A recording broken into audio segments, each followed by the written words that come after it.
and welcome to our roundtable discussion, Contemporary Challenges and Trends in Public and Corporate Management, organized by School of Public Administration, Moscow State University. And this roundtable is part of our big international conference. The topic proposed by the organizers this year sounds somewhat broad and inclusive, but the key theme that unites different areas of research within different disciplines is the state of uncertainty and instability in the modern world. We live in a period of history that has been referred to as the age of uncertainty.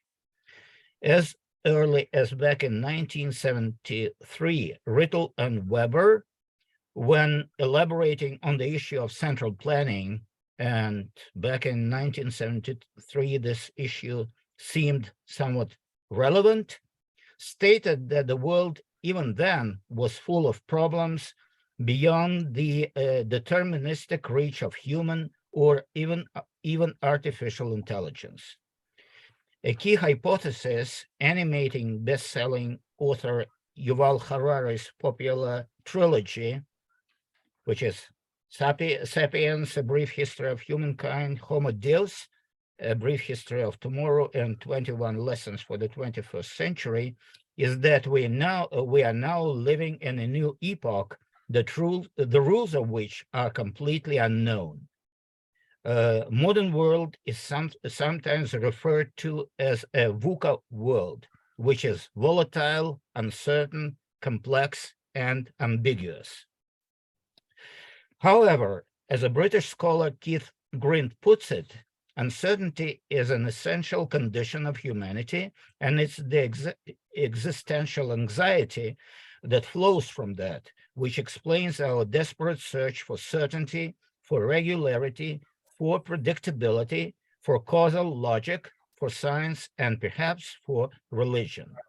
Maybe that is true, and what we probably need to discuss is whether uncertainty and unpredictability have always been there, and current developments on the global political arena and in the global economy are just the new forms of persistent critical instability that need to be tackled with a different set of policy tools and management approaches. Today's developments have sparked the continuation of an old discussion in the areas of public administration and business management of whether hierarchies and hierarchical management structures will continue to be relevant as tools of crisis management. Many scholars argue that most problems facing the world do not require the removal of hierarchy, they simply require the deployment of better technical skills. Others insist that a transition to more collaborative structures and non-hierarchical networks will be the key to handle growing instability.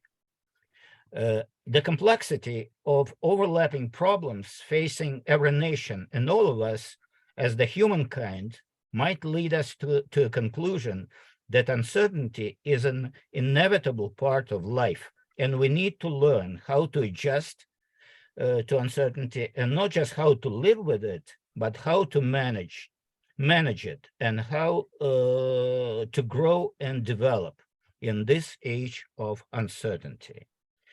Having said that, I'm giving the floor to our dear participants. And as you've seen from the program, we've broken the whole set of presentations into several sets of problems, blocks of problems, of which the first one would be uncertainty and instability, historical experience, and contemporary challenges.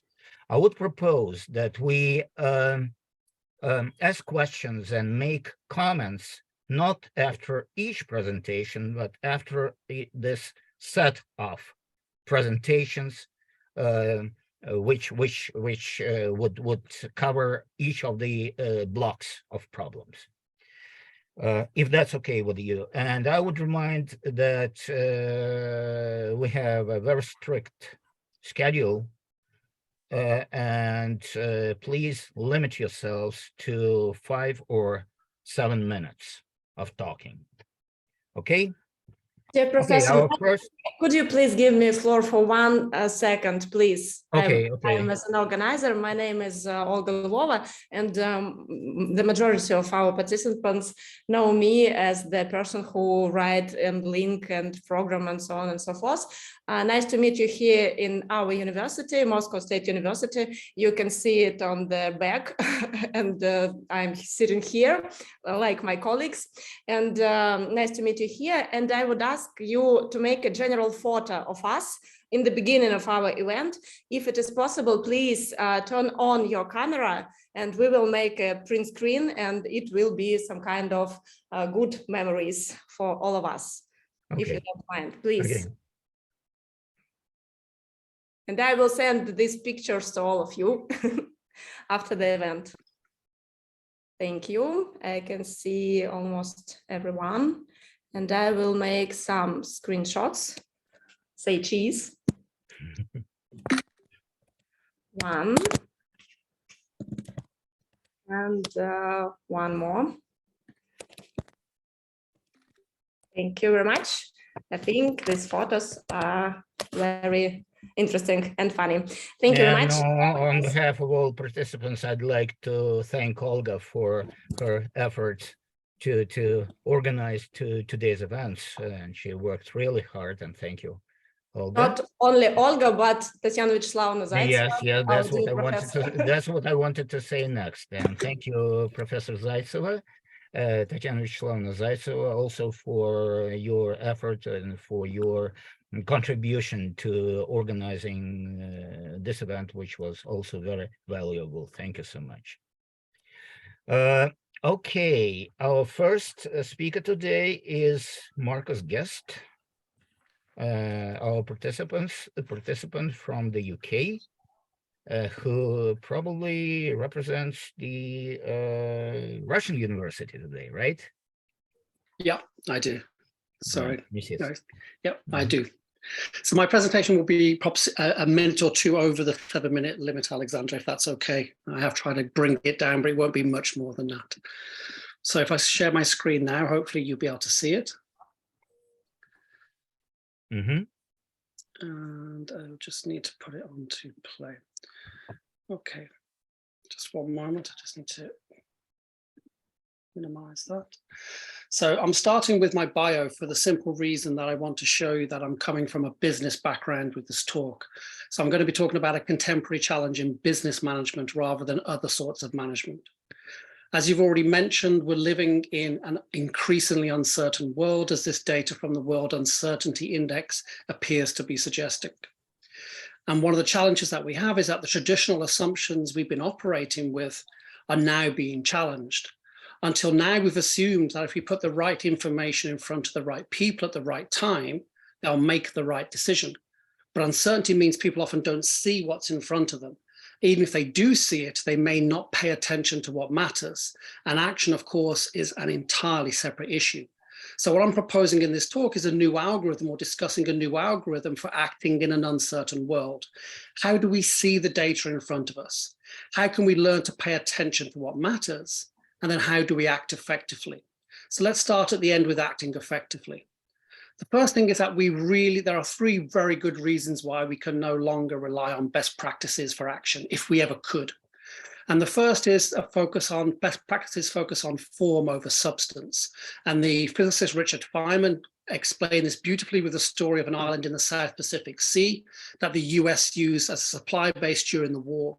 And the islanders would see airplanes land with lots of materials, electronics and medicines and other things. And after the war finished, they wanted the same things to happen. So they've cleared runways in the jungles.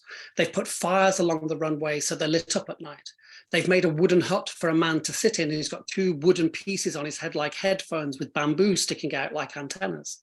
He's the controller, and they're waiting for the airplanes to land, and they're doing everything right. The form is perfect, but it doesn't work. No airplanes land. And this is what Richard Feynman called cargo cult science. And we really need to ask whether Russia's attempt at building its own Silicon Valley was a modern day example of cargo cultism. And that's because it's impossible to replicate the end results of a complex system. Complex systems are sensitive to initial conditions. And this, of course, comes from the work of Edward Lorenz, who was running a weather simulation on a basic computer back in the 60s. And he found that the simulation gave a very different weather pattern every time, even though he thought he was using the same data. And he discovered the answer was a tiny rounding error in one of the 12 input variables. And he called this phenomena sensitivity to initial conditions. In other words, small variations at the start of a process can result in huge differences in eventual outcomes. Therefore, if you're trying to copy the end result of another system, such as Silicon Valley, the differences in starting conditions between Russia in the 2000s and America in the 1950s are going to produce vastly different outcomes. And even if you can overcome these two problems of form over substance and sensitivity to initial conditions, copying past practices means you're always playing catch up because your rivals are continually evolving. Imagine you're in a boat race and your competitor's boat gets ahead of you at the starting point, at the starting line. Your instinct is to chase it. But if you do, you're always behind because you're sailing on the same path and you're subject to the same wind. So your only hope is for the leader to make a mistake, but hope isn't a very good strategy. So if you want to end up in a place other than last, you need to tack away and plot a different course that will get you to the finish line ahead. Now, if we look historically, that Russia's had been ignoring or had ignored advice over a century ago to plot its own path, and it's now playing catch up. And that advice came from a man called Pyotr Belchinsky, who's probably the most famous Russian that Russians have never heard of. And he argued extensively against copying solutions from the West unthinkingly, because context matters as much as the technology. Belchinsky criticized Russian engineers for thinking that any solution that incorporates the latest science must be the best solution. And he argued that all the great natural resources of the country pales in insignificance compared to Russia's human resources. It's using these correctly that brings more fruit than anything else. So Belchinsky wrote extensively and was famous across Europe, and he developed something that we can call his 3 principles for paying attention to what matters. The first thing is that you have to increase your chances of success in an uncertain world by seeking out and experimenting with a variety of ideas, not just one. You have to accept that in an uncertain world as well, some failure is going to be inevitable. So you need to do things on a small enough scale that that failure is survivable and you can learn from it. And you also need to develop feedback loops between decision makers and those closest to the action to select what's working in the local context, and then you amplify that. So what happens if we ignore these principles? Well, even great ideas languish without appropriate attention. Russians, and it's been my experience as well, have often claimed that they've invented many of the most important technologies of modern civilization. And Western commentators have ridiculed these claims. But research by an MIT professor, Lauren Graham, recently, last 10 years, he's came out with a big surprise for many Westerners, that Russians absolutely have legitimate claims to being pioneers in the development of all sorts of technologies, from the steam engine to the airplane, to even the computer, the laser, and of course, the world's first COVID vaccine. So why doesn't Russia have world-beating companies in these industries? Now, that's because turning great ideas into commercial success requires more than just the attention of a few pioneers. We have our pioneers on the left who deal with uncharted components, new to the world ideas. They're happy with experimentation and uncertainty. These are the people most likely to discover new sources of gold. Russia has these in abundance. But everything we do and how we do it is evolving. And we need other types of people.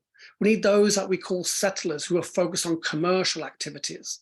These are the people most likely to set up a gold mine to get that gold to market. But we also need town planners, the people who deal with industrialized components, the ones who focus on operational efficiencies. Those people are most likely to open a large factory selling shovels to other pioneers.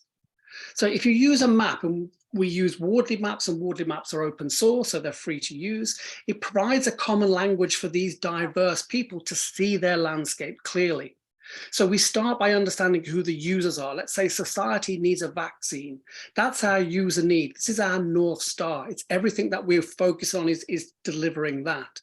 Now we can start to focus on the details. Well, to deliver a vaccine, we need different value chains. We need the breakthrough science. We need manufacturing, and manufacturing needs quality control. The vaccine needs logistics to get to market, and that needs cold storage. But with a map, diverse people can more easily challenge and deepen the assumptions that we have and deepen their learning about what to do. So somebody else comes in and says, well, if we want the vaccine to work, we're going to need to communicate that to the public. And because this is something new, we're probably going to need a special communications unit. And for logistics, it's not just cold storage, we also need distributors. And what we're doing is we're allowing people to challenge the map rather than each other. And that's why companies around the world, from Amazon to Airbnb and Salesforce, and even until recently, the British government, were using this form of maps in order to learn more quickly about what they should be doing. Because with a clear view of the landscape, everyone can then start to focus on what they do best. You've got your pioneers are going to be working on the left-hand side of the map in the uncharted space where things are fluid, working on the breakthrough science, working on setting up a special communications unit.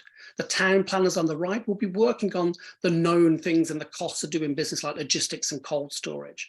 And your settlers, your commercial people in the middle will be focusing on those components. And with a map, you can also see that there's no such thing as a best practice method. You may have heard Agile being spoken about over the last decade quite widely, but Agile is great on the left-hand side of the map when you're experimenting with things because you want to reduce the cost of change.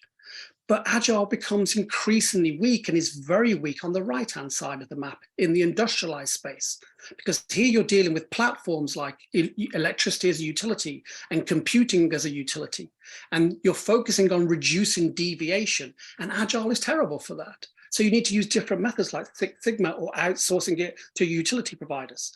And in the middle of the map, that's where you're focusing on learning and how to do things better and reducing waste so it's more profitable. So you're using different methods like lean or buying off-the-shelf products. And so different people now can choose the right method for the level of uncertainty that they're dealing with. Those pioneers on the left will do things in-house and because they're focused on reducing the cost of change. Those in the middle can use off-the-shelf products because they're focused on learning, and those on the right will probably outsource or use Six Sigma because they're focused on reducing deviation. So that's an algorithm, I think, for acting effectively in an uncertain world. You're using maps to see your landscape in detail. You're allowing diverse people to challenge the assumptions on the map to learn what they need to pay attention to. And then you're creating your own context-specific paths for moving forward. What probably the greatest leader of the 20th century, Deng Xiaoping, called crossing the river by feeling for stones. And so my final slide is, why is this important? Well, the future's being created now, so now is the time to adapt. If we use Holling's adaptive cycle here, we see that we've gone through on the top right, the long arc of modern Western dominance, perhaps from the last oil crisis in '73 until now. But the last few years, we've seen shocks, and this has reduced our connectedness, and it's releasing more potential into the market. So now is the time of experimentation. We need to be able to be seeing things and paying attention to what matters, because eventually we're going to need to reorganize around new ways of acting. We need to take action to do that. Not everybody will, some will, but many will actually not survive. But those who do and exploit the new potential best, they're the ones that will then dominate the future. So thanks for listening to me. Feel free to get in touch or look me up to learn more. And so thanks for listening. I hope that was interesting. Thank you, Marcus. Our second speaker today is Mr. Amit Kumar Gupta. Thank you. From India. Mr. Gupta, the floor is yours. Thank you. Well, I'm sharing my presentation. So the topic which we had for Roundtable 2022, Contemporary Challenge and Trends in Public and Corporate Management. So here I'll be discussing some global issues that are hindering our socioeconomic life and other adverse effect that we are facing in our trade and business environment. So we see that public and corporate governance around the world continue to face unprecedented combination of challenges that test our capacity to resilience and to mitigate risk. If you see that COVID-19, the pandemic, still it is continuing since 2019. And so far, we can see the oscillating effect keeps coming and affecting the community of the globe. So unparalleled multidimensional crisis that we see is socioeconomic challenges that arises: food crisis, unemployment, unaffordable services, adverse effect, regional peace, harmony, and protectionism in international trade with tariff barriers and non-tariff barriers. So tariff barriers are something that is increasing the cost for import, export duties, etc. And there are also other barriers that are not cost effective, but they have a compliances requirement that have to do in order to bottleneck the flow of trade with reciprocity. So all risks and challenges are interlinked and rises collateral damages and give birth to new challenges and cause ripple effect in the society. If you see the look at the economic downturn, so it is the reason of geopolitical crisis that is taking place, and it is increasing the food insecurity, poverty, community disharmony due to increased inflation and job loss, cutting and diminishing the productivity line. Socioeconomic disparity is also seen, and it is increased by adverse climatic effect like heat wave, droughts, floods, forest fire that is affecting the blue job employers and labor sectors. So during the COVID-19 pandemic, we have also seen the health and medical crisis around the world rise during the peak time. So at that time, in context to COVID-19 pandemic, virtual and remote workaholic draws market attention, where hybrid workaholic culture seen new dawn, and people and new business establishment today seeing hybrid workaholic culture as a productivity working culture. So this is going to be the next business model for rest of the country, and people are adopting such models.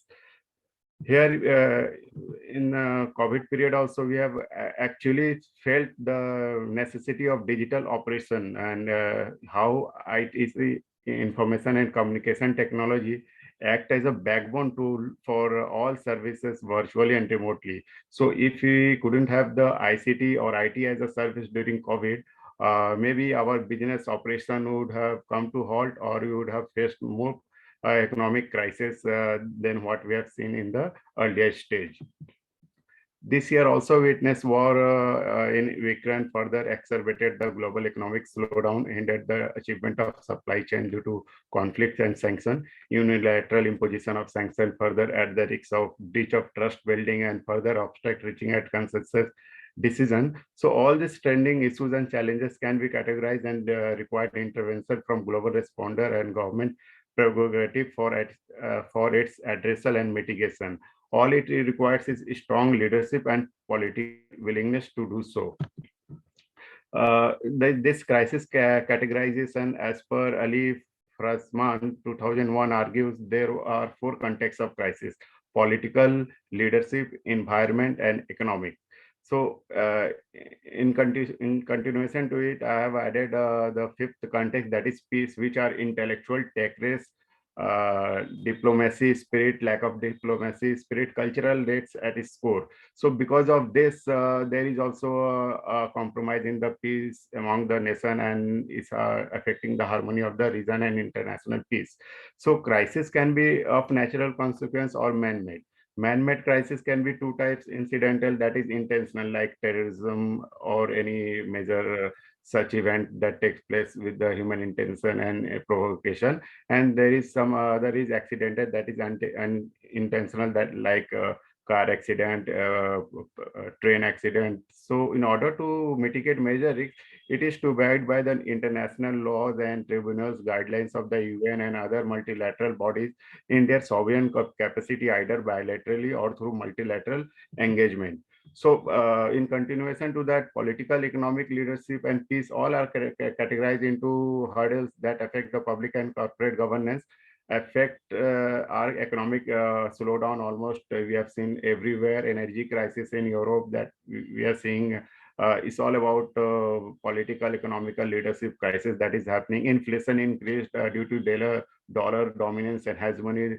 That is also affecting as a price rise in some countries, like in India, we are suffering with the price rise, food crisis, disparity, compromising regional peace. And however, environment crisis is still ambiguous because it could be crisis, man-made crisis, because the phrases said the main exploitation of environment is human. So the environment exploitation is an art and the human is an artist. It stands true. So peace constraints are also sometimes inherited problem which required adjustment and diplomacy. All the problems that doesn't arises with the current trends or current issues that we have seen in the current global issues. So some problems are inherited problems. For instance, India continues to buy crude fertilizer even after sanction on Russia. At the same time, continue to do its business with the all partners, keeping assertive neutral stand with all partners and condemn all war and terrorism. So, in fact, if you see recently G20 22 held in Indonesia, that was recovered together, recover stronger. It's all about global leagues to fight together for better tomorrow. So all G22 partner countries have to be committed to this framework and have to work for better tomorrows. Financial stability for economic improvement for bottom line was also discussed in 220. It is also very much similar to what four crises that we see, that like economical, political leadership. Here the name is changed as people, planet, prosperity and peace. Accordingly, decoupling use of non-renewable resources and innovation for green transition is also a requirement for circular economy practices, conserving diversity for sustainable development. So from taking the example from COP held in Egypt, that is also a consensus-based framework and signed among all the countries, partner countries for Paris meeting. The main challenges here is fund flow, which is still not committed and fulfilled by the developed nation or the polluters, whoever are in the categories of polluted nations. So it's all about the inadequate openness and transparency in the climate reporting. That is why the segregation of polluter list is not being formulated, because countries are not giving the correct report on the basis of which a decision based on environment is still a lag and still facing a problem to take the correct decision on the basis of who will be bear the loss and damages for the sufferers. Difference should be avoided and sectoral priorities should be agenda either for bilateral diplomacy or multilateral engagement towards mutual cooperation. So in continuation, we have seen some of the issues that is globally we are seeing, and that is affecting our domestic market as well. So if you see the domestic problem, the optimization public services from Indian perspective, what I find from my research is that appointment and inspection, both authorities should not come from the same hierarchy parent system in any public functioning system. In case if the appointment is given by any authority, so it may not have a proper inspection due to some nepotism or some kind of other favorism can be hamper the public services. Next is affordability. Digitization already taken up the fastest pace in the world economy, India, including India, but it should be affordable to end user, common people. Because registration fee or high premium tariff restrict the public governance to ensure the maximum outreach. Scrutinizing and auditing. Public service should be cross-verified by the third party for the quality purposes and fine-tune the optimization process with respect to VOC, voice of customer. In this context, one important areas where I find it is very important is vote yes or no on motion, because in domestic legislation or in domestic parliament or international body, multilateral United Nations, anywhere you say, if any country is not happy with the decision, they choose to opt out. So it should not be like copying out by absenting, because you cannot rely on the one of the responsibility. When decisions are sought for new law, it has everyone responsibility to say vote yes or no on motion. And political trust, it is also one of the areas where citizen and political leaders relation building is takes place. So abide by the constitutional framework and space for common voice are at its peaks for foundation of good governance. My last point of this presentation is moreover to explore some strategic topic for tool for optimization, optimizing the crisis management that are relevant to development of public services administration. These topics are the basic understanding of crisis management for citizen and empowerment. Because if people are not empowered, people will fear of disclosing any information and news. On basis of that, we cannot optimize the government services. The role of government in the crisis situation at both national and local levels. The role should be very much defined for both national and local levels, because if there is a crisis of bus accident, that is different. But if it is a crisis of terrorism, that is different. That creates a crisis because due to terrorism, more number of casualty happens, and in such case, local administration cannot cope up with the real-time situation of the casualties. Interoperability. Interoperability is information and communication technology and IT interconnection. Activation with all line department and cross-functional for real-time accessible of data and responses. We see we have a different line of department, but if it is not interconnected with the line department, the whole process get delayed, and it takes more than months or even more than that to get the desired output. So interoperability is an important area where you can optimize the public services. In continuation, that the media and civil society also has a role in the optimization of crisis management as a whole.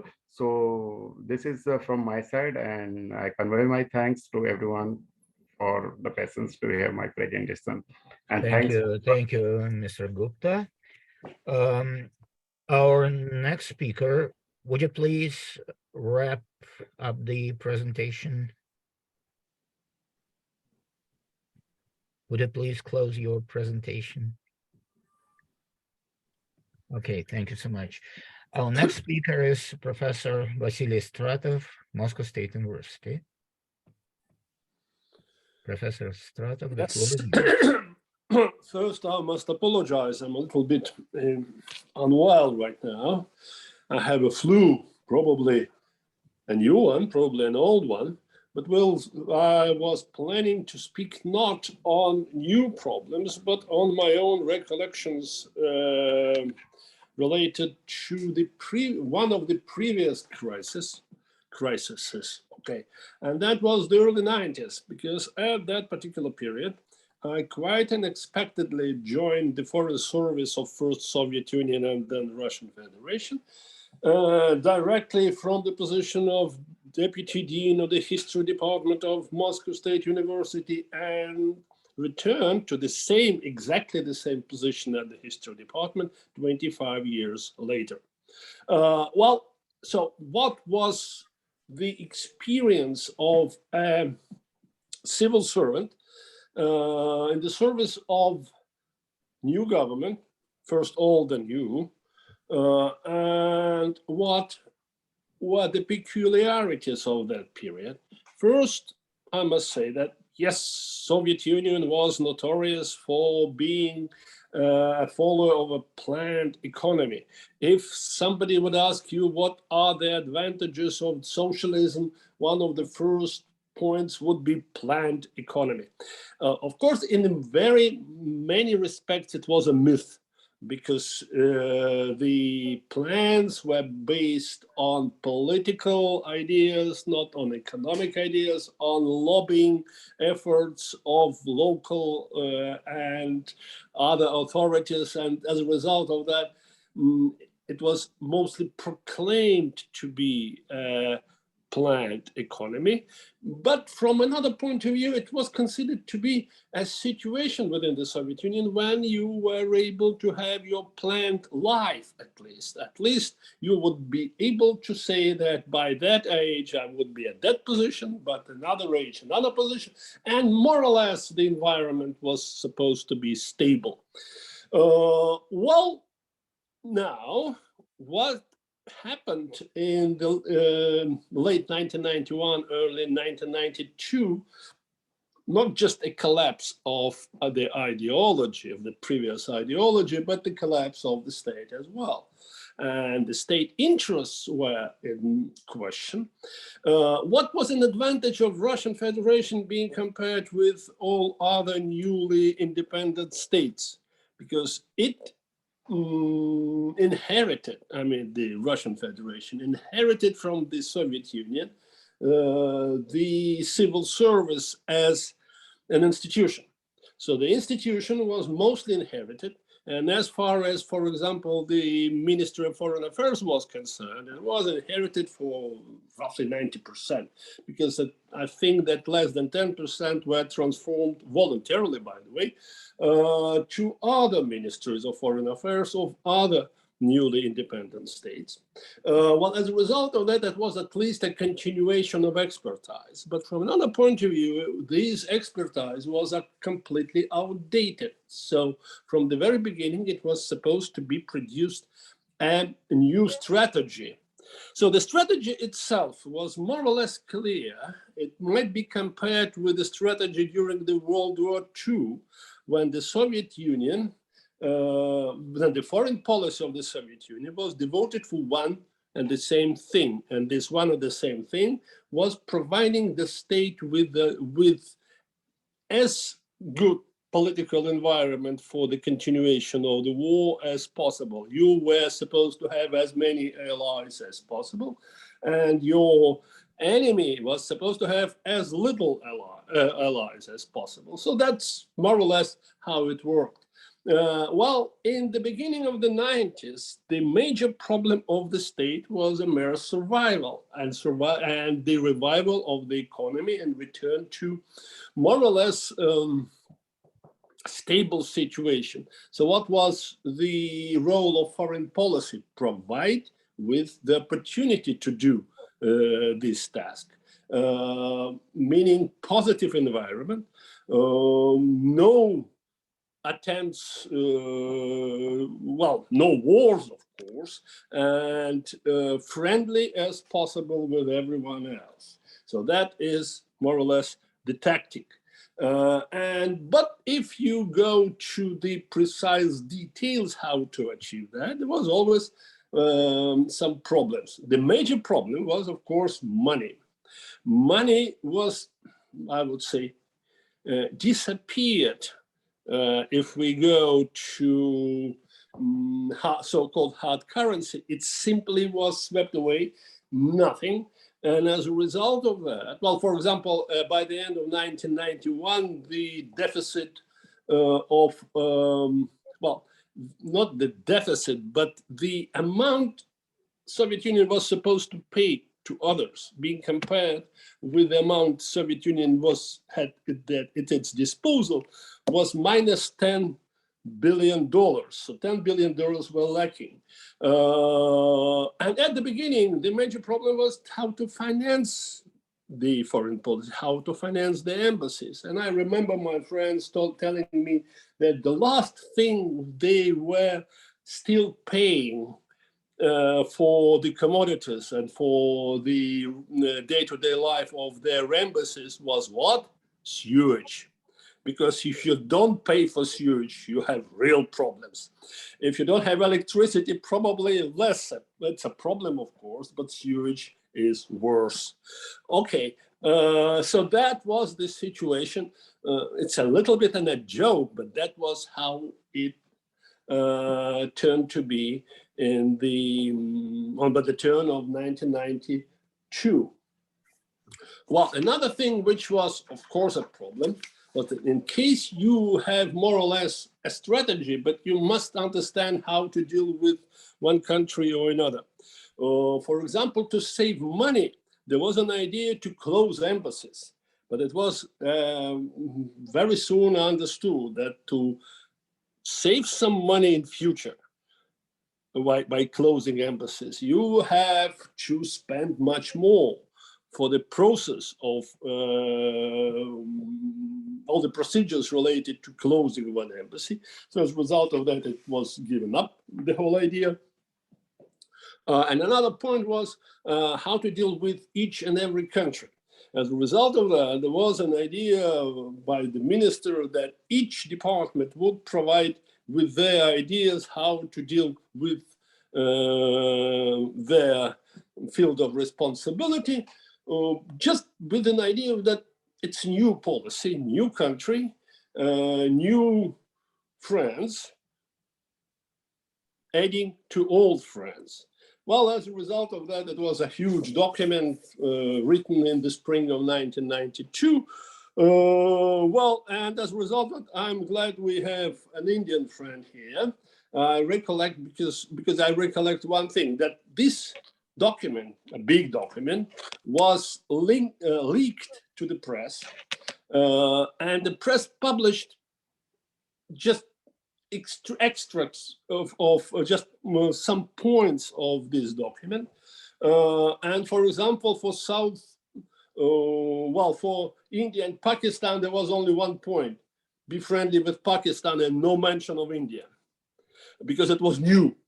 There was, of course, in the document, the whole passage was devoted to India, another passage for Pakistan, but as a result of only a portion of it being published, of something which the journalists considered to be new and interesting, and the old stuff was not considered to be of interest at all. So we had to publish it all to show that nothing is changed that much.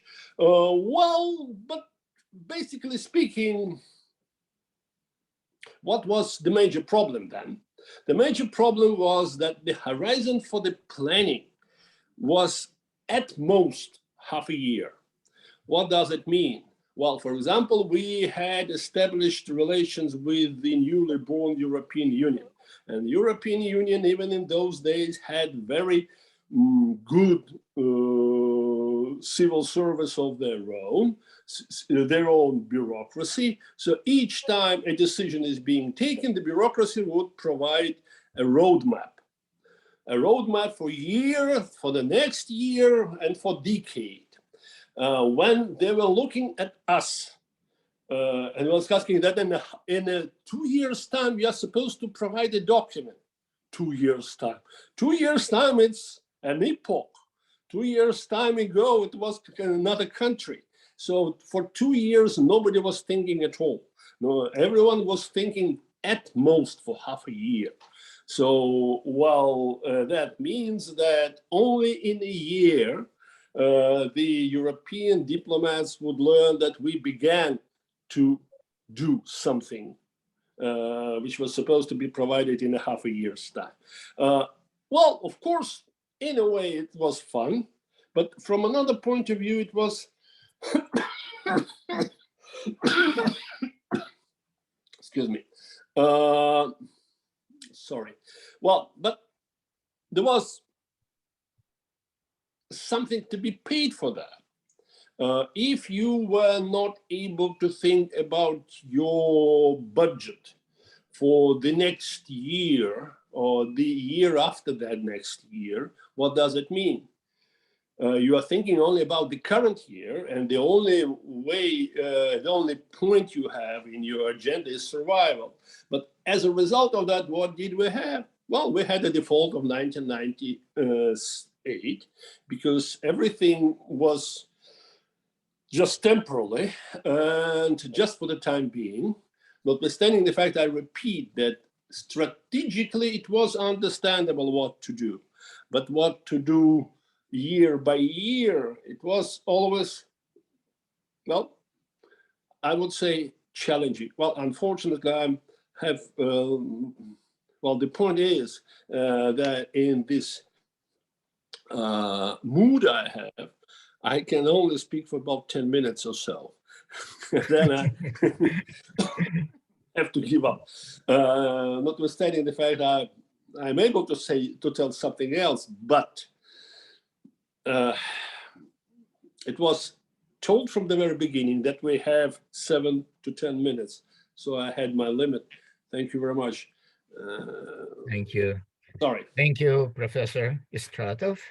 And our last speaker in the first part of today's roundtable discussion is Giovanna Perisic. I'm sorry if I mispronounced your last name. No, Giovanna. no, it's okay. It's okay. From Serbia. Yeah, from Serbia. Yeah. Yes. Giovanna, the floor is yours. Okay, thank you. Just a second to share. Okay. Okay. Just a second to share the screen. I don't know how to use it. You just hit demonstration of the screen in the bottom of your screen. Yeah, but It says, it's highlighted in green. yeah, in settings share screen, but I don't know how to. Okay, okay, just a second. Sorry. You hit share the screen option. Yeah. And you see the screen. Just hit. Yeah. The screen. So, okay. I don't know how to share it. Okay. Ольга, объясни, может быть. Send it me by email if you want, and I can share it instead of you. Okay, can I send you to the email? Yeah. Yes. Right Okay. now. Yes. Yeah. Okay. In a second. Okay. Yeah. We can ask questions in the meanwhile for the three previous presenters. Marcus, are you still with us? Yes, I am. I have a question for you. It seemed funny to me the way you compared the cargo cult with the Skolkovo project. It's That was me being very amazing mischievous. and funny at the same time. And we know that the Skolkovo project was a product of the government effort, right? So the question is, and especially it's important for you to answer it because you are from a business background, you're a person from business background. How do you see the role of government in creating this context or constructing the context you were talking about, or constructing the environment for innovations and modern economy? What's the role of governments in your opinion? Well, Governments and public administration in general. Yeah, well, I think you can look at what the Chinese government does. I think that's a very good example. On the left-hand side, when I talk about maps, I talk about, because you've got on the left-hand side, you've got things that are uncertain. So that's where your pioneers are experimenting. That's where you want to have basic research and support. You want to allow the market to find things. Yeah, you want to put the infrastructure in place that people can rent offices, that people have educate. What you're allowing is you're allowing the market forces to work on that left-hand side in the middle of the map. But the government needs to be creating the platforms, the industrialized platforms on the right-hand side of the map that enables these things to work. That's infrastructure, that's technical, digital infrastructure, it's education, but it's also now much more about platforms. And there's a big debate in the West about, well, should Twitter especially be a public utility and regulated like a public utility? You don't have those questions, I think, in China. Once something is critical to the economy, then it's a necessary platform on which other things are being built. Therefore, that's the role of government, that it needs to play that part of supporting those platforms on which other things can actually be built. But I think the person who speaks about this best is Mariana Mazzucato, who's an Italian-American professor in the UK. And she talks about the entrepreneurial state. It's really, we have the concept in the West that it's private business that takes on all the risk, but it's not.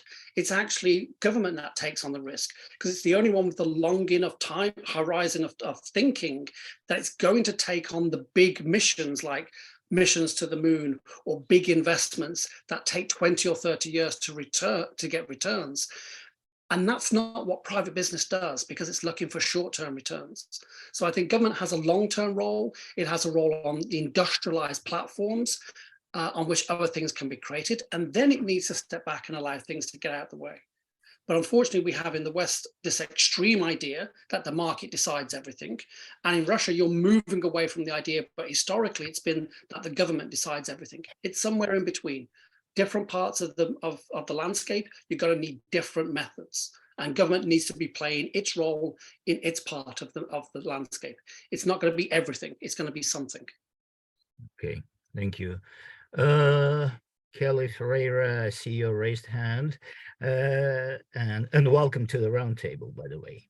Good to see you, Professor Ferreira from Brazil. But let me ask first if we have the presentation ready to be shown. Yes, we have. Yes. Okay, so we'll wait a little bit for your question to be asked. Okay. Okay. Okay.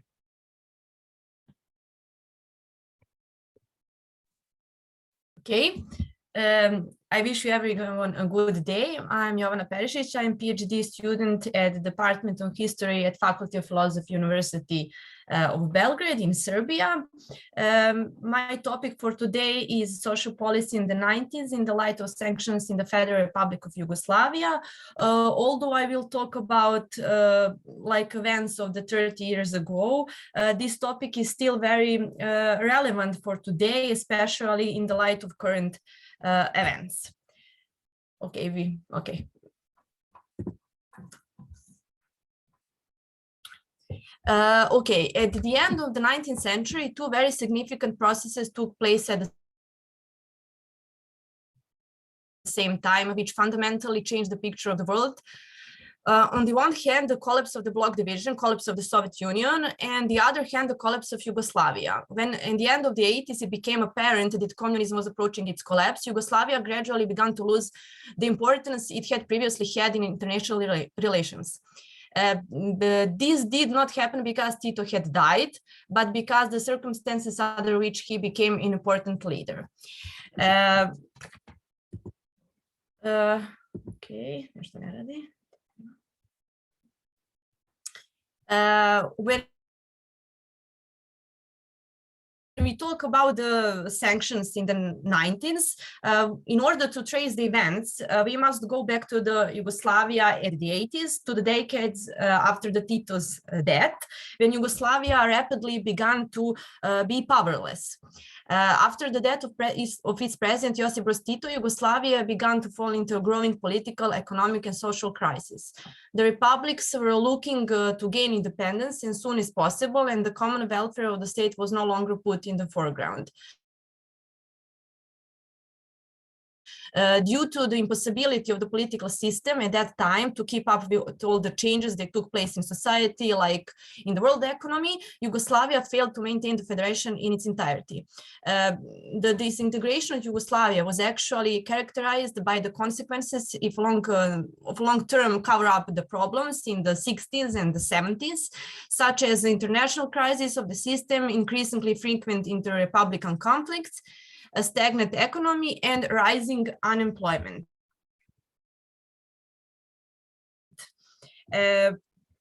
Just a second. Okay, it's a bit slow to.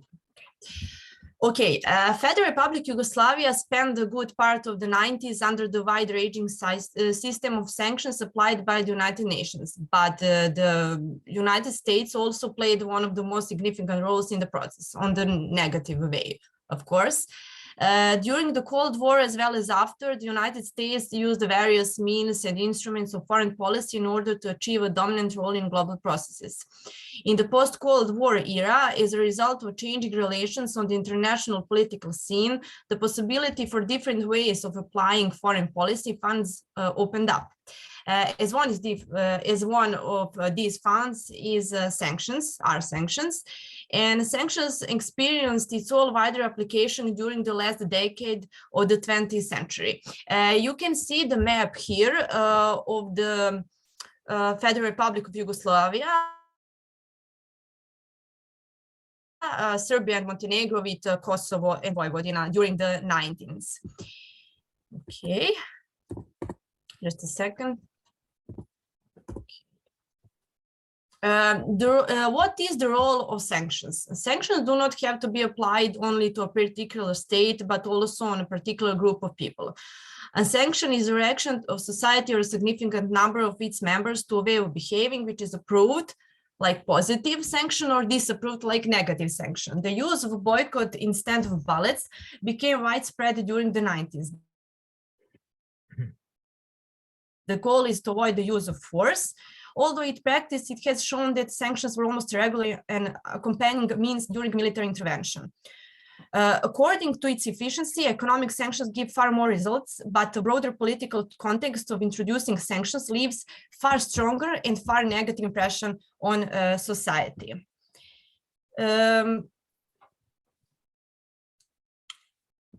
In the late May in 1992, the United Nations Security Council introduced sanctions against the Federal Republic of Yugoslavia due to accusations of participation in the war in Bosnia and Herzegovina and other parts of the former Yugoslavia, which posed a threat to regional and global security. Resolution 7507 introduced a complete international economic embargo against Serbia. Because of that, there was a big economic crisis in the country and therefore the emergence of hyperinflation. All these measures were the result of strong American pressure due to disagreement with the current policy of the Milosevic regime. You can see on the left the resolution 7507, like the part of resolution. And just to what is the effects of sanctions? You can see here just some of them. The very important is economic embargo. By introducing punitive customs rates in the import of goods, blocking the export of goods to a certain country or completely stopping any form of trade, pressure exerted on the economy of the given country. The aim of these measures is to change the unacceptable policy implemented by this country. From 1991 to 1995, Federal Republic of Yugoslavia suffered the damages of $147 billion, mainly due to sanctions. The second one is flights from and to Belgrade were prohibited. The third one, the number of diplomatic and consular missions in Belgrade was reduced. Diplomatic sanctions represent the most common measure of sanctions and consist of a large number of measures limiting diplomatic relations between two or more countries.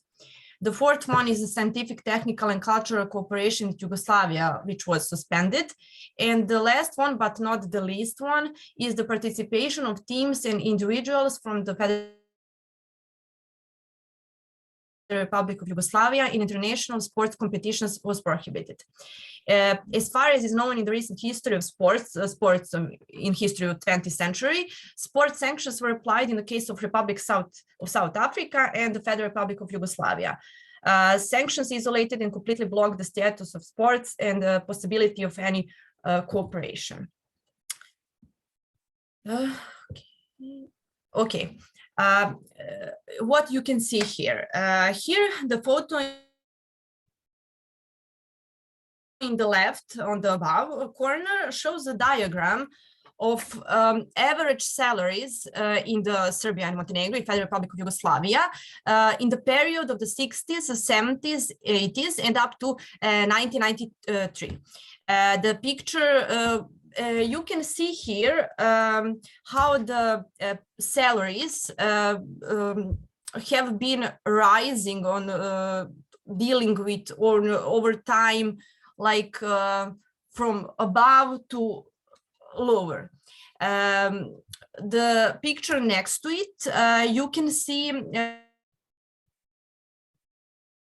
it shows how it prices of the bread and the milk change over the days through 1993.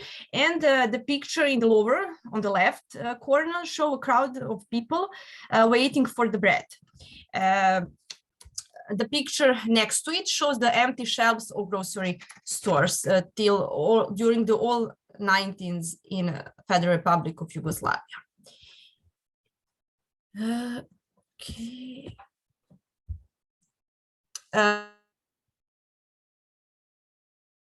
In 1999, sanctions were again imposed on the Federal Republic of Yugoslavia, this time by the European nation and the USA due to accusations of persecution of Albanians from Kosovo and Metohija and the excessive use of force during the war in this province. Montenegro was soon exempted from these sanctions because its then regime maintained good relations with the West. Although the war in Kosovo and Metohija ended in 1999, these sanctions were lifted only after the departure of Slobodan Milošević from power in October in 2000.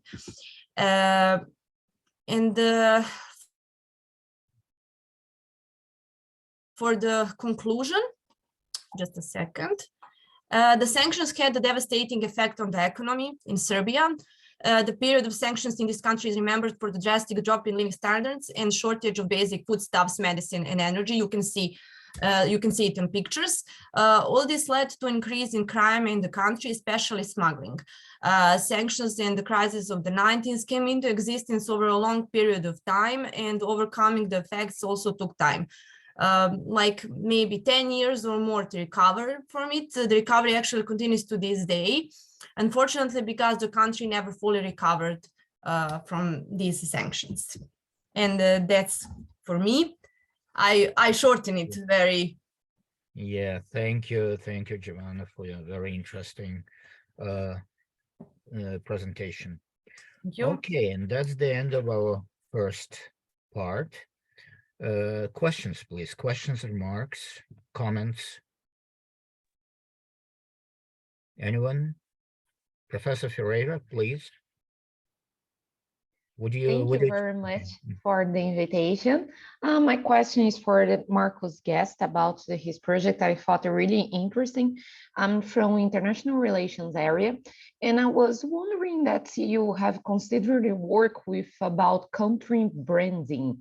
Is a concept that we are using now in Brazil to understand why some countries can provide or create some theories and everybody use it, but other countries do not have that, do not have. But even though we provide these ideas are not widely accepted. We use this for theory of international relations because many ideas, although our theories are from the United States or Europe, and usually they say Latin America do not have theories, but we have. But these theories are not widely accepted in the area. So we are trying to look around these projects, use this concept about branding. It's about the idea that the international society have about each country. And as Brazil is known for dancing, samba, and carnival and soccer, nobody gives any chance for our academic development, except it's something about vaccination. So we are trying to understand why the ideas are not accepted using this kind of branding. Korea is doing now, actually is doing quite some time, since the beginning of the 90s, and starting to have some result right now with Hallyu wave. But I thought about your problem. Maybe this is a way to look or to put some inputs in your research. I don't know if you, so my question is, have you know about this concept and what do you think? Do you think it will be useful? Yeah, I worked with RSPP here, which is the Russian organization of entrepreneurs and industrialists, a while ago when I was working in the Big Four, and I was proposed this idea to them around branding. This is a country that can run electricity across 10 time zones. It's a country that, I mean, Russia needs to brand itself far better than it brands itself today. It lacks confidence. It has possibly the best, with the exception of China, I would say, possibly the best human resources in the world. And it doesn't realize this. I think that the shock this year has meant that Russians are now starting to realize that they have to do things and they can do things. So if you can't brand yourself within your own country, it becomes very difficult to change the minds, I think, of others. But if we look at Japan, when I was growing up in the UK in the 70s and 80s, the absolute worst possible car you could buy was a Japanese car. It was a rust bucket. It was a joke car. And now Japanese cars are the height of sophistication. And I think we're seeing the same here and now with Chinese cars. I'm based in Moscow, so we're seeing the Chinese cars go through the same thing. So I think that emergence takes time, and it's based on actions, it's based on behavior. I think action needs to come first, and then you can build a brand on top of that. And I've actually been doing some work, well, I was before this crisis, with a Brazilian company that were trying to get Brazilian companies to come to Russia. And we were doing market research amongst customers here. And Brazil does have a very good reputation for things like cosmetics and for things like coffee, but it would have been very difficult to move into other areas. Aircraft production. They make planes, they make aircraft. Yeah. Okay, thank you so much. Do we have other questions? I have a question for Mr. Amit Gupta. Mr. Gupta, and the question is, you mentioned different types of crises, right? Economic crisis, leadership crisis, and so on and so forth. Do you think there is another type of crisis, which is institutional crisis? Is there institutional crisis in relation to both international institutions and national institutions failing to prevent instability to develop and failing to prevent crisis to develop? Is there an institutional crisis developing? Of course, there is institutional crisis that has been over across the various nations. Developed countries are more civilized as per their concise, so they have a better infrastructure for adaptation, for preparation, preparedness, preventiveness. So they have a better capacity to mitigate risk. So in this context, institutional development is very much important for countries who are underprivileged or underprivileged society section.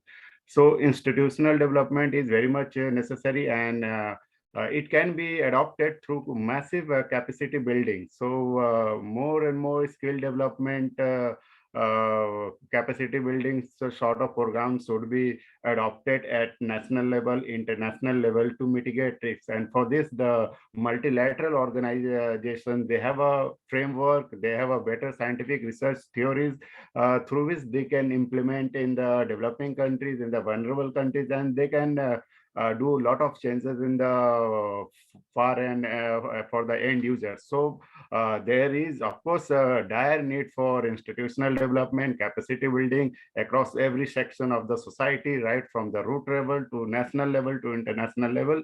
But that requires time, that requires political willingness, and that requires investment as well. And sometimes it happens some poor section of the society, they are unwilling to change or to adapt to change for institutional development because they have a traditional practices. So they cannot leave the traditional practices since they are very much employed with that, and that is their livelihood.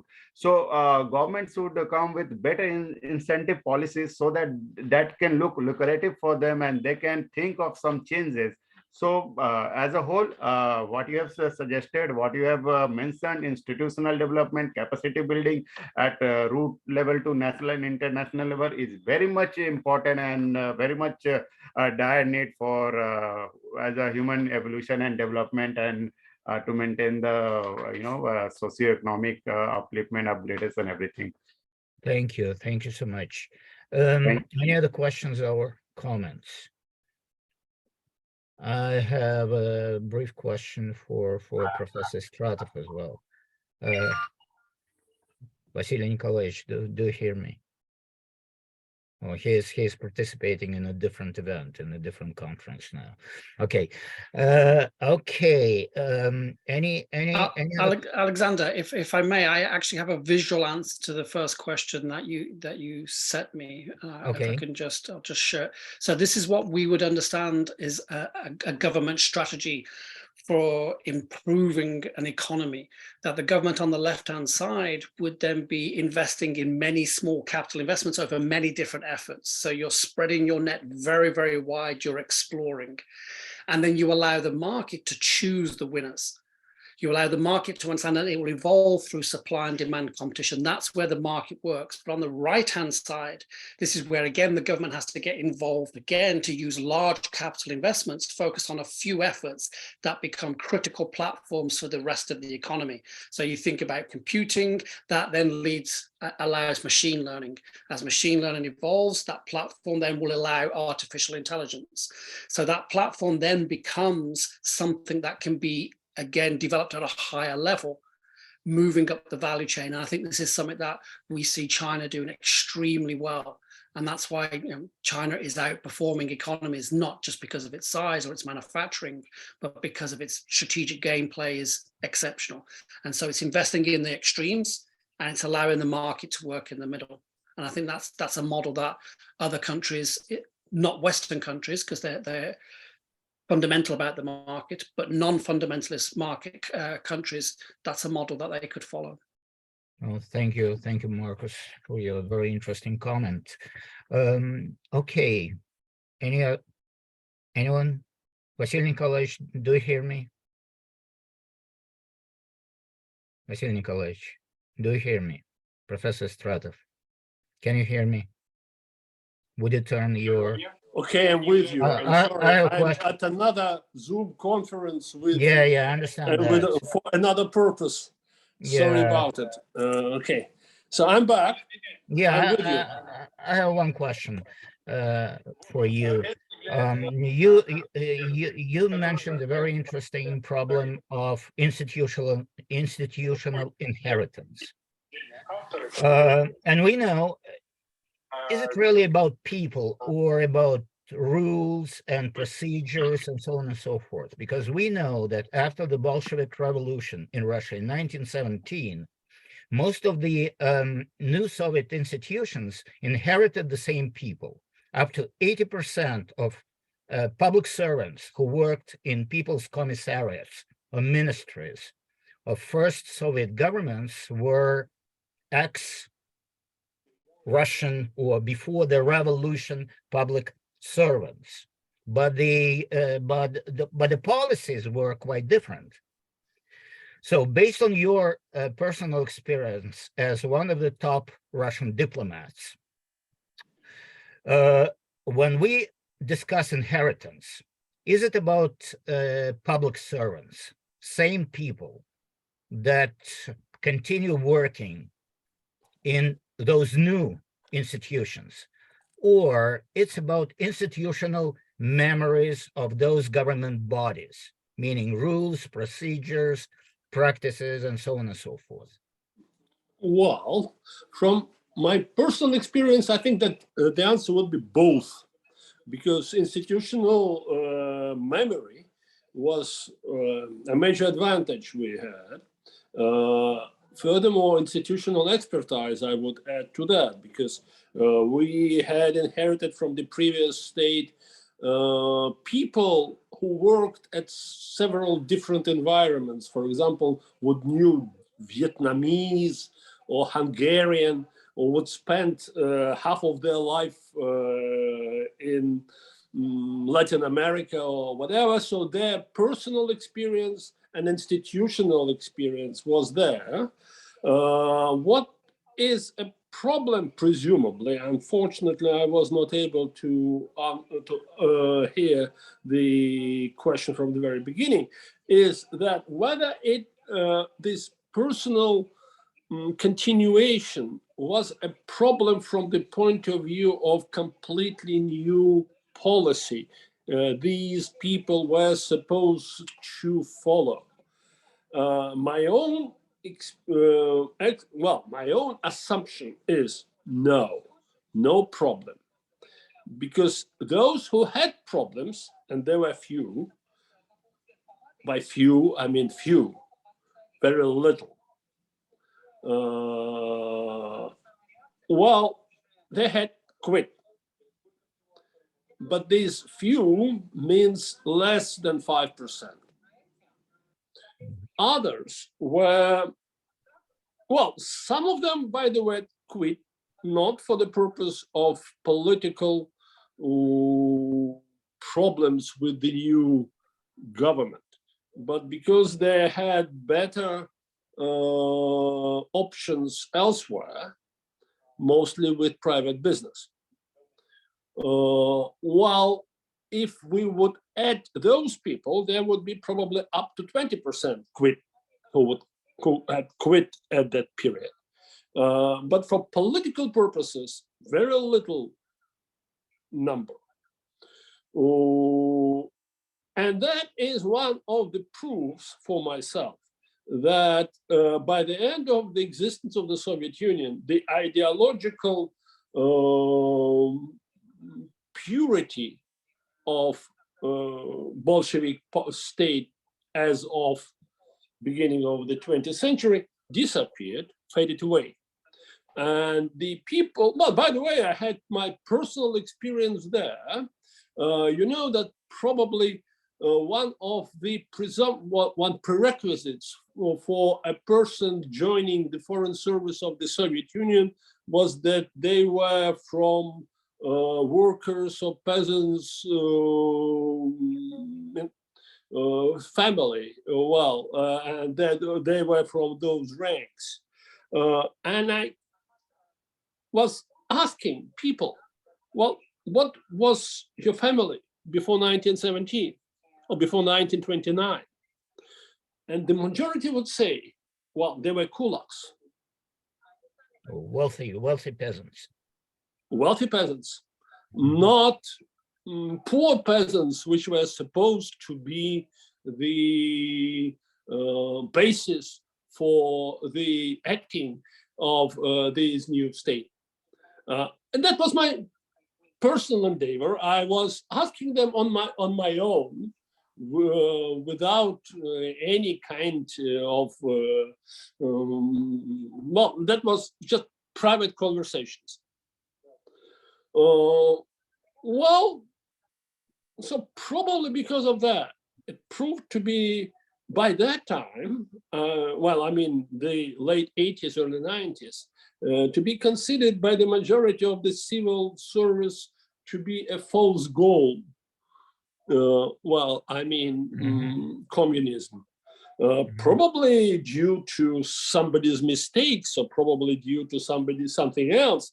But as a result of that, no problems from the point of view of changing the direction. They were acting as if it did happen, not today, but from the very beginning.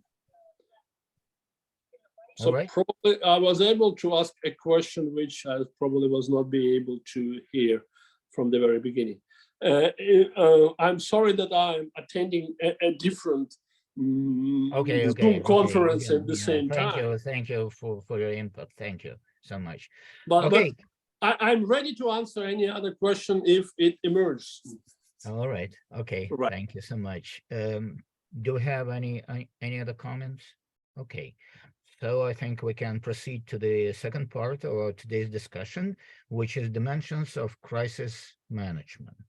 And our first presenter in the second part is Professor Lisa van Jaarsveld from South Africa. Lisa, the floor is yours.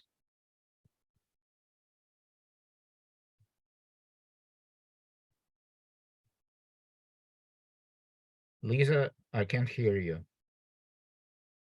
Can everyone hear Lisa? Right, let me try. Can you hear me now? No, I can hear you. We can hear you now. Ah, right. Excellent. Okay, thank you very much.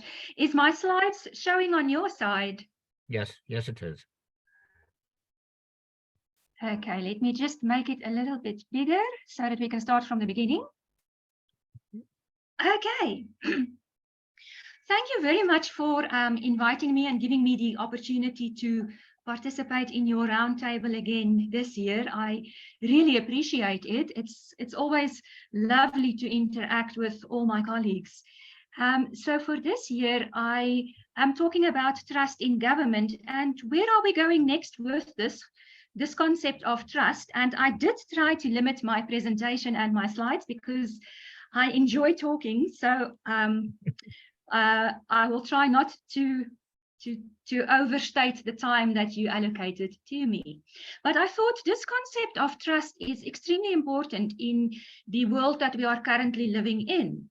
And trust is very important in the sense that it indicates to us integrity in government, that we trust our government because they are acting in our best interest, they are making decisions for us. And trust also indicates that, you know, we view our government as being successful. It's doing what it should be doing.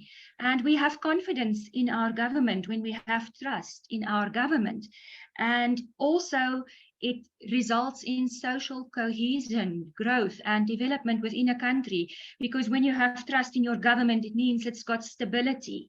You know, we have trust, we believe that you're acting in our best interest, the economy is growing and the country is developing as a whole.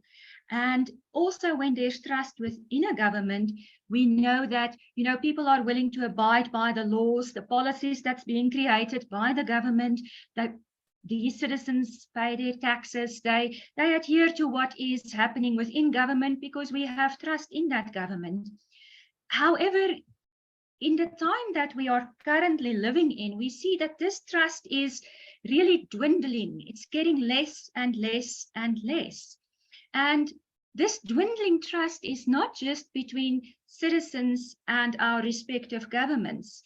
We also see that within citizens in communities not trusting each other anymore, citizens not trusting public institutions that's providing services anymore. So this level of distrust, the dwindling of trust, is taking place on various levels throughout the world. We've got distrust between different countries, different nations, even different hemispheres, developed worlds, developing worlds, Western worlds. So this trust has been increasingly developing over the past few years. And some of these causes can be attributed to, for example, corruption, poor leadership. We see poor leadership in so many countries where you have leaders telling us what we should do during a COVID-19 pandemic while they are having parties in London, for example. So it's this distrust in the whole political system, the leaders that's being elected. It's the corruption that's taking place, the lack of service provision. In many instances, we have the rising inequalities, rising poverty throughout the world that is leading citizens to question, but if you're acting as my government in my best interest, why is our living conditions getting worse? Why is poverty increasing? Why do we have rising inequality? Now, a large part of the distrust that we currently experience throughout the world developed due to COVID-19 and the restrictions that a lot of governments implemented during the COVID-19 pandemic, where you, for example, had in South Africa as well, that after the pandemic has slowed down and we had very few active cases of the COVID-19 virus, government refused to lift the restrictions. And people saw that as your way of having power over us and limiting our freedom. So it's that loss of trust within government, because suddenly I feel that you're not acting in my best interest anymore. If you look throughout the world, you will see that 67% of citizens indicate that they are losing trust in their government leaders due to government leaders misleading citizens with exaggerated or false information. So it's this sense of government is telling me what is happening with the pandemic, but I know infections is not that bad anymore, but you refuse to lift the restrictions.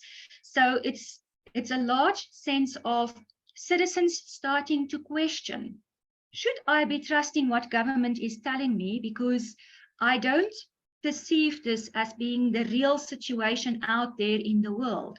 And this also links to the current world we are living in an information society where we can see and we have access to information. So we have a better understanding of what is happening in the world. So the narrative brought forth by the government is not the only narrative that people are exposed to at this point in time. So citizens are increasingly questioning governments, and should I be trusting governments? So in a large sense, when we have this loss of trust in government, we see an increase in conflict, people challenging government. We see in South Africa that people are protesting, speaking out against governments, writing letters in newspapers, stating, I'm not sure about this policy or what you are doing. Now, in research that was conducted in May 2022 on the aspect of trust in government, since this is dwindling down, it was found that you have countries that still have a lot of trust in government, and those are countries, for example, like Malaysia, Germany, the Netherlands. So they perceive their politicians, their institutions as being trustworthy, and they feel that we can still, to a large extent, we can trust you and we have some faith in what you are doing. But on the opposite pole, on the left-hand side, you find countries and people that are saying, I don't trust my politicians, but I do trust the institutions. Therefore, the Department of Health, the Department of Education providing the services, I have trust in you. In the politicians, I don't have a lot of trust. And this will be countries, for example, Japan, Canada, the United States, France. Then right at the bottom, you will have countries where you have very too little trust left in the government or the political representatives, the politicians, or the public institutions providing the services. And it is in this quadrant right at the bottom that you will find South Africa, Colombia, Chile, Romania, and a few other countries. And then there in the middle of the diagram, you will see you have some countries that during May 2022 were not precisely falling in either of the categories where we have high trust in government or high trust in public institutions or no trust. So it's more of a 50-50 situation between I have trust, but I don't have a lot of trust in my government. And that is where you will find countries, for example, Turkey, Italy, Russia, Mexico, Brazil, and Belgium. So this indicates how the world is busy evolving, with a lot of citizens questioning the trust within their governments and their institutions. And the number of countries that has full trust in their governments in the right hand corner of the diagram is getting less. We've basically got 4 countries that's got complete trust in their governments. Now, if we specifically look at South Africa, that is where I'm from, you will see that we already had a questionable level of trust before the COVID-19 pandemic. So trust in 2019 was basically at 38% in the government, the ruling party. Now, sadly, trust in the ruling party, that's the African National Congress, declined from 62% in 2006 to 27% in 2021. So a large part of this has to do with COVID. During the COVID-19 pandemic, trust really deteriorated very fast and very quickly in terms of the South African government and the ruling party. And this was mainly because we found out during the pandemic that the COVID money was corrupted and misused. And citizens was very unhappy, because if you have a country struggling with a pandemic, then surely your main priority as a government should be to use the funds allocated to healthcare for healthcare and not for self-enrichment. So other contributing factors at this point is also the state capture investigation that's continuing, the corruption of the former President Zuma. Then we've got a current scandal on Farmgate. I'll come back to that right now. We've got increasing poverty, unemployment, the mismanagement of our state institutions, poor leadership in our state institutions, and load-shedding electricity shortages. Now, in terms of the Farmgate scandal that's taking place, that is related to the current President Ramaphosa. And you can see in the picture that was taken 4 days ago that he has really aged significantly since this scandal started, where it was indicated that there was a robbery on his farm. And in the robbery, there was a lot of money stolen from foreign currencies, different currencies from around the world that he did not declare, and that he is not able to answer where these funds are coming from. So he's in a difficult situation at this point in time. And what's making it more difficult is that the ANC has got its National Congress coming up from 16 to 20 December. So that's in a few days' time. And the president is in a real conundrum where there's a big chance that the ruling party might vote him out and somebody else might replace him as president. This is what happened to Thabo Mbeki a few years ago when he was still president. At the ANC Congress, he was voted out and we got a new president. So the Farmgate scandal is strategically placed at this point at a time where it makes the president very vulnerable in his position, and that makes the government as such also vulnerable. And then also in the 1st of May 2024, we've got our next national elections in South Africa coming up, and it is predicted at this point that there's a real possibility that the ANC might lose its power as the ruling party in the country that it received since 1994 because of the scandals that this president, the previous president, has been involved in, as well as the corruption that has taken place due to COVID. So lastly, you know, we are sitting in this difficult situation, and obviously government is wondering how can we build trust, not just the government in South Africa, but all governments. And obviously there is aspects that you can consider, like being open, accountable, transparent government, showing what you are doing, being honest with citizens, telling citizens what you are doing and doing what you are saying. So being transparent, being open, being reliable. However, we are in a situation where a lot of people throughout the world is questioning if we can still invest time in regaining our trust in government, or have we moved to a world where we might function as countries that has got no trust. We've got a trustless society, a society with no trust left, that is basically based on a VUCA environment that Professor Alexander mentioned right in the beginning, where we are in a situation where governments and societies and countries are volatile and changing very quickly, and there's no trust left. You basically have to function in the current conditions and adapt to what is happening within government. So in terms of trust, perhaps we've run out of time, and we are living in an interesting situation where we will basically focus on our VUCA environment for the future. Thank you very much. Thank you, Professor Van Jaarsveld. And our next speaker is Dr. Evgenia Andryushina, Moscow State University. Dear friends, hello, and thank you for giving me the floor. And thank you, Lisa, because my report will be the second part of your report, because it's also devoted to the trust between the state, between the government and population, citizens. Can you see my presentation on your screen? Yes, yes. Okay. So as you can see on the slide, there is my topic, social technologies of risk management, on the example of COVID-19. And all of us are victims of the COVID-19, and all of us have been living under the COVID-19 restrictions and realms. And you know, it's became more and more dangerous, unpredictable to live. And in modern condition of increasing risks and threats, we always and constantly face new challenges and new threats, and we perceive them differently at individual level, at a national level, state national level, and supranational level.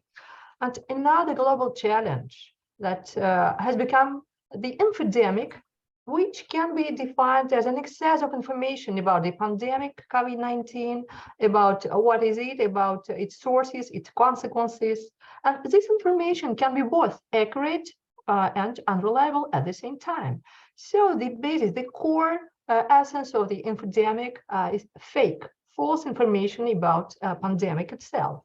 But fortunately, we have supranational structure countering the infodemic, the exceeding or extra information about pandemic itself. First, I'd like to tell you about WHO organization, World Health Organization, which determined the essence and determined the main strategies to counter the infodemic at a supranational level through a set of measures. WHO organization created a special portal dedicated to combating the infodemic. This organization encouraged different states from different parts of the world to sign a so-called cross-regional statement on infodemic in the context of COVID-19. And in accordance with the World Bank in 2022 in October, the new monetary fund to respond pandemic and for pandemic prevention was also created. And another achievement of WHO organization was the creation of so-called infodemiology. It's very brilliant and crucial because infodemiology is a scientific discipline whose goal is to create sustainable tools that health authority and even community and public administration system at every level can use to prevent and to overcome the harmful effects caused by the infodemic. And all of us at every level are victims of this extra and particularly false information about COVID-19. Specific tools of this infodemiology are the creation of early response based on the artificial intelligence techniques and social listening tool that will help health authority quickly identify growing narratives and information gaps, preventing people from getting the information they need to make good health decisions. And we also shouldn't avoid the United Nations organization, who did practically the same things. They created the special information portal, Mythbusters, with the expert, reliable information and accurate information with statistical data from the Institute of Johns Hopkins and other authoritative organizations. They also created the verified platform, which is practically the same as the Mythbusters. And what do we have at the national state level? In real life, at the level of national state, the recommendations coming from the WHO organization, from the United Nations structures, they are becoming clearer and clearer, and they became the basis for the anti-infodemic state policy. It seems to me that it's possible to divide all the measures onto some groups: regulatory and legal measures, educational and informational nature measures, additional measures to protect confidential information, and sure, we should remember about some limits in the work of social networks and instant messengers. Yes, it's a kind of non-democratic ways to rule a country, but it is necessary in terms of crisis. So when we think about regulatory and legal measures, yes, it's about the adoption of anti-fake laws, establishing criminal liability for the dissemination of the wrong or false information about COVID-19, and so on and so forth. And when we think about the educational information nature, I mean the same practices which were created at supranational level by organization, by United Nations. For example, in Russia, we launched a specific platform which is called Stop Coronavirus or Stop Coronavirus Russia. And this portal includes reliable, accurate information about the current situation with the COVID-19. It's not very popular nowadays because we have other topics, but nevertheless, it's very useful and necessary. But it seems to me that the core technique to rule a country in crisis is presented by social anti-crisis technologies. And the essence of these technologies is to maintain constant communication between the states and leadership system and the population. It's practically the same that Lisa has talked to us just a few minutes ago.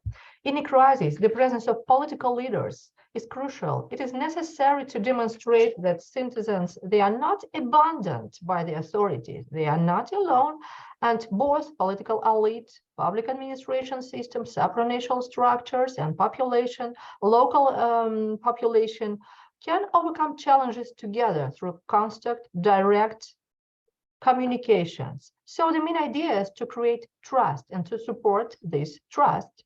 So as you can see on this slide, I chose two political leaders, who are the current one, President of Russian Federation, and the ex-president of the United States. It's very necessary for political leaders to be all the time in the information space, because it seems to me that political leadership system is the top of the governmental system, of the public administration system, and the political regime. And members of political and administrative elite, especially the head of state, they must systematically inform the population about the current situation with the COVID spread all over the world, all over the country. They must show rules of conduct, including personal examples. But unfortunately, I didn't manage to find photos of Vladimir Putin or Trump wearing a mask. It was very hard for me. But what I want to tell you, dear friends, that social anti-crisis technology is one kind of technologies. They are crucial in a crisis. There are many other types, for example, analytical, financial, political technologies, but social anti-crisis technologies, once again, they are focused on the creating trust between population, different social groups, and the political administrative elite is the main key to support trust and efficient communication between population in a country or even at supranational level. Thank you for your attention. Thank you, Dr. Andrushina. We don't have Mr. Mishra in our conference yet, right? He hasn't joined us yet. I don't see him. I think he will join later. Later. Okay, so our next speaker is Irina Valle from Ecuador. Good to have you on this panel, on this roundtable discussion, Irina. Thank you very much. Unfortunately, I don't know your academic title and whether I need to refer you to as Dr. Irina. No, no, Okay. not doctor. Maybe not yet. Okay, okay, Irina, the floor is yours, please. Just a second. Okay. Well, first of all, thank you for the invitation. I want to share with you something that's going on right now in Ecuador, which is the Ecuadorian security crisis. And there is this question: inaction, incompetence, or complicity. So here you can see, this is one of the tweets that appeared in one day. Something horrible happened in the country, more than 10 attacks, homicides, car explosions, and a lot of protests, all in less than 24 hours. This is something that I discussed with my family on this day, and this happened around a month ago. And this is one of the not several, because there are a bunch of events that are part of this Ecuadorian security crisis. And actually it started in 2021 with the increase, especially in violence inside prisons. And this also led to homicides, criminal activities all around the country, but mostly based, or the main reason is drug trafficking. And what's going on with drug trafficking? Actually, Ecuador has become, well, it was a transit country, but now it has become a distribution center. Well, we know it's connected very, very close next to Colombia, and also its ports have given access as a good point geographically speaking, for drug trafficking. And also because there is a group of several local gangs who contribute to this type of activities. So I will show you some data, general data on homicides in Ecuador, and you can see that only this year, well, from data until the 1st of October, you can see more than 3,000 homicides, and 80% of them are drug related. I just decided to add information on the presidencies during this time of the homicide, so you can have an idea. Maybe it's connected, maybe it's not connected. You can ask yourselves about this later. So how does this start? How this crisis started? Well, actually, in December 2020, the murder of the leader of Los Choneros, which is a local gang, a very one of the oldest and biggest and strongest in Ecuador. Well, the leader was murdered, and this led to the disputes, and it's mainly based on wanting to gain control, supremacy within prisons, of course, related to drug trafficking, for power, of course. And since 2021, you can see there has been 11 massacres in prisons and more than 400 mortal victims. So while looking for this information last week, the director of one of the prisons in the capital, in Quito, was assassinated. This person had just been working there as a director only for 3 weeks. And of course, this is related to previous riots that took place in the same place. So, no one is safe in this situation. So what has been the government response? When we talk about immediate response, of course, these events started happening, deployment of the police, okay. Has there been a change? Of course not. Well, the president, Guillermo Lasso, who's currently the president of Ecuador, okay, tried to change some personnel in his administration related to the Ministry of Justice or national security institutions, and trying to transfer criminal gang leaders to different prisons. But there has been other type of response. For example, he created the Pacification Commission, it was mostly a report on what's going on in the country's prisons, which is actually what we all already know, but in beautiful letter, in beautiful writing. And he has decreed 3 states of exception. So right now, Ecuador is in state of exception that started on November 1st, and it will take 45 days. Well, this is like the time decreed. He has announced some public policy for rehabilitation programs, but no, we don't have more information about this. And in 2 months, there will be a referendum, which includes a question about extradition, if Ecuadorians can be extradited. So what are further plans? So actually, there are 2 major ones that I want to share with you. The first one is that Lasso has decided to create, well, he created this National Secretariat of Public and State Security. And he wants to make the armed forces, the police, the National Court of Justice, and all the institutions related to national security to work together in order to address what he calls this institutional flaws. And another plan is to, it's called Strategy for Security and Peace, which is a series of meetings with the US and European unions in order to get some funds and law enforcement assistance. But, these plans can sound very beautiful.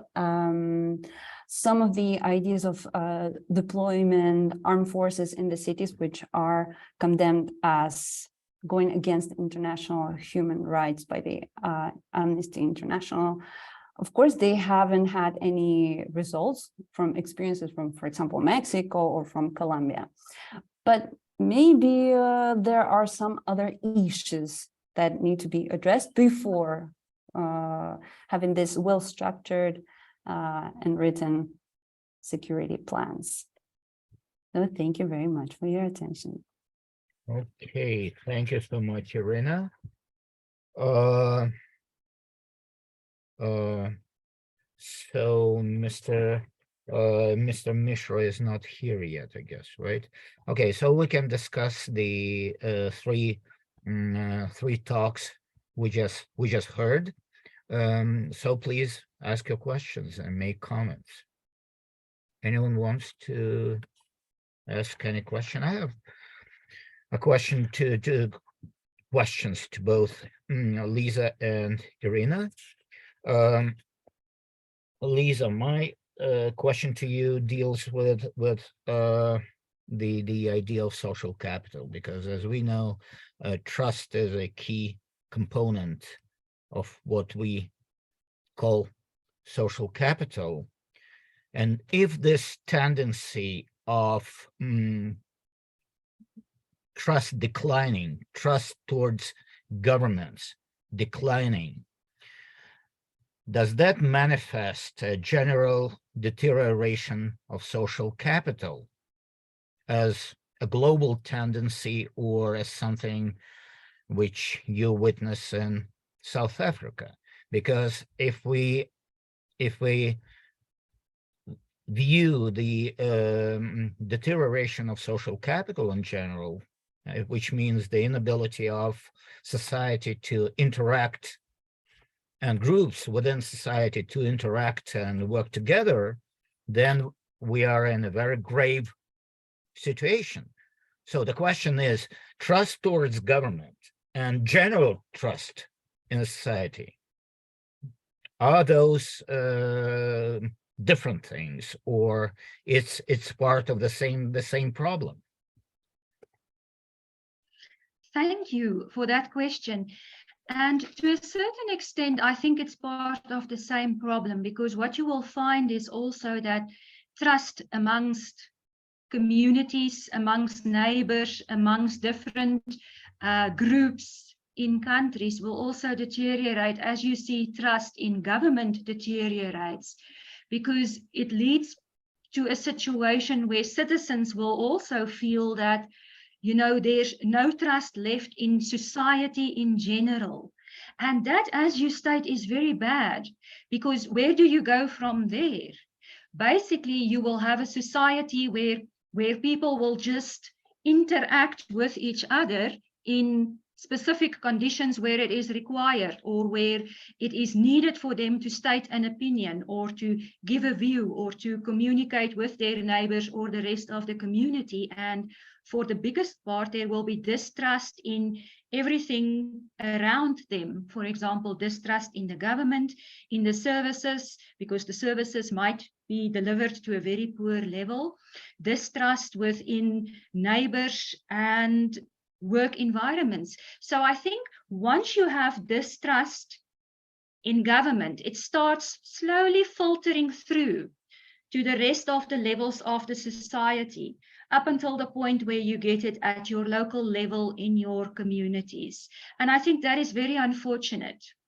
And perhaps that is why we should, in public administration as the subject, focus on preparing our public servants for the VUCA environment that you mentioned in the beginning, because that is the environment that they will be working in the future, or that they might currently already be working in.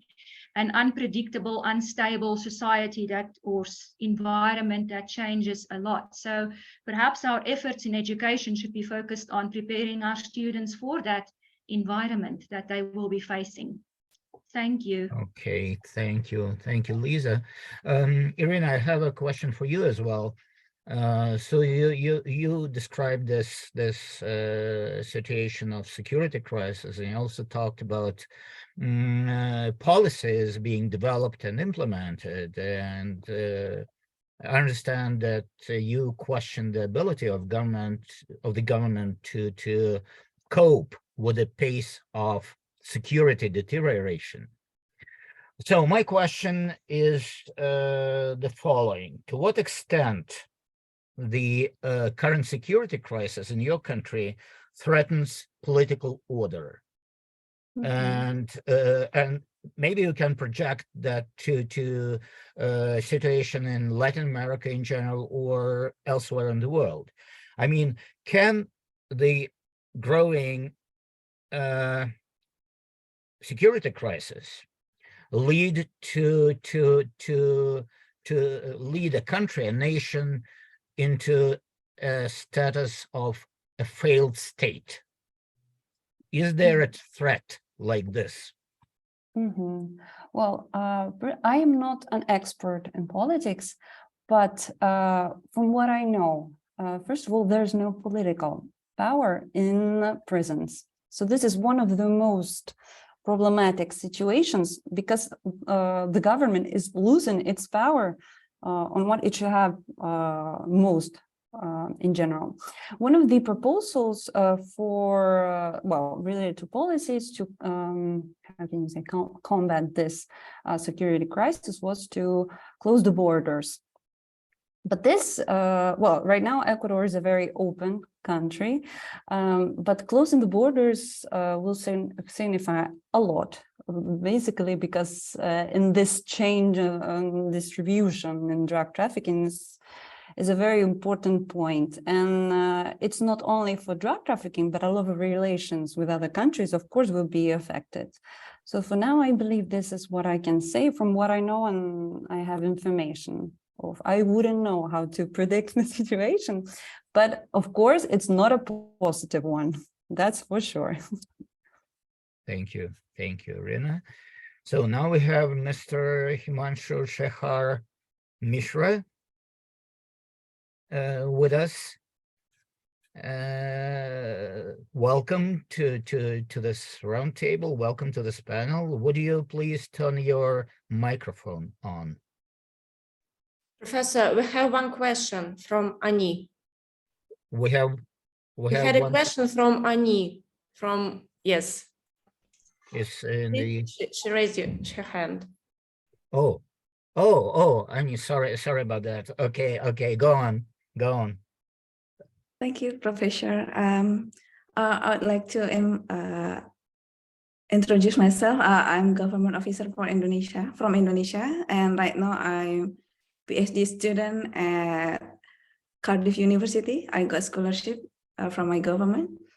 I want to ask two questions for Professor Liza and also to Professor Andriusina. Professor Liza, I'm sorry I was off at the beginning of your presentation, and I want to know what variables of research that can measure trust, so you can put countries into metrics. Which factors that can improve trust for government? Which one is the best one?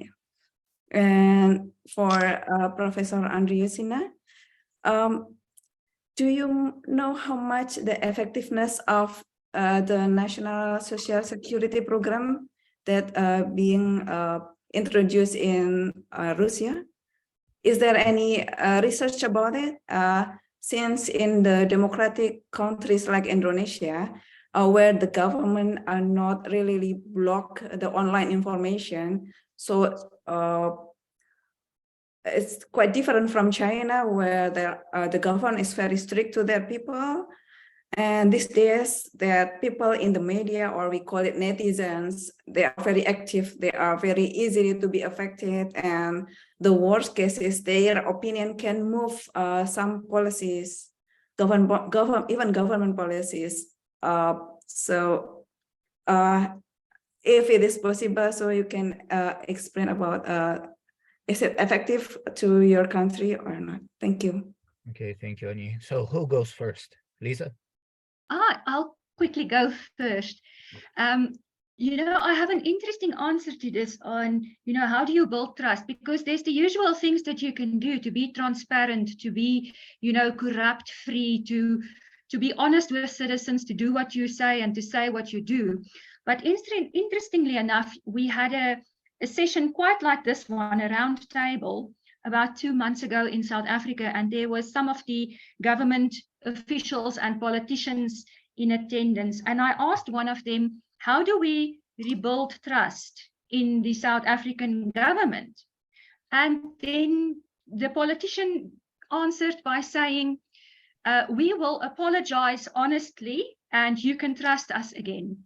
And I thought, they have a total disconnect of what should be happening, because you can't just offer an apology after corruption or state capture or, you know, all these farm gates and things that has happened, money that was supposed to go to COVID health and then was misused for your self-enrichment, say, oh, we are very sorry, and then it's finished and it's done. So what you first need, actually, if you look at the government specifically in South Africa, is to recognize the extent of how trust was lost, to get to the point of realizing how bad it is actually viewed by citizens, the actions that you have taken during the pandemic, for example. And then you can start changing it around. But if you simply say, you know, we're sorry as a government, it means you don't fully comprehend what went wrong. So I think it's very important to start at that point for a government to fully comprehend what went wrong, because it's only then you can start turning it around and fixing it. Otherwise, it's just an empty apology and trust will never come back. Thank you.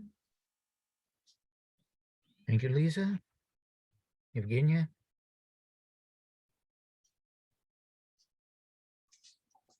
Would you? Yes, yeah, thank you. Can you hear me now? Yes, yes. Okay.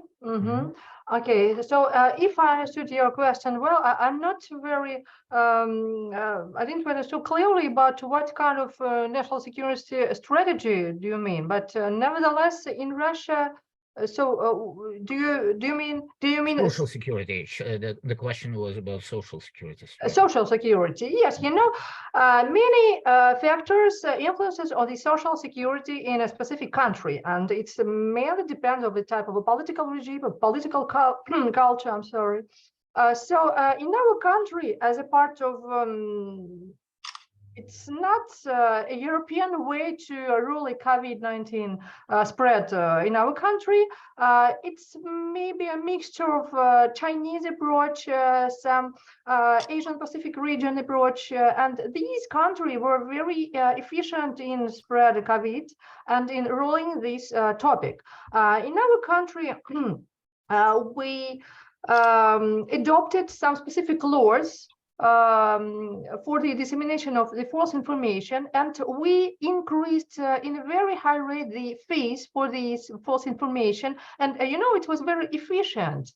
So and the fees were from 40,000 rubles to 600,000 rubles for judicial structures. So it was very sensible for Russian population, because we are not a very rich country. But you know how to assess the level of legitimacy of our regime. You know, in our country, and maybe it's a kind of a response to the previous question which we addressed to Lisa.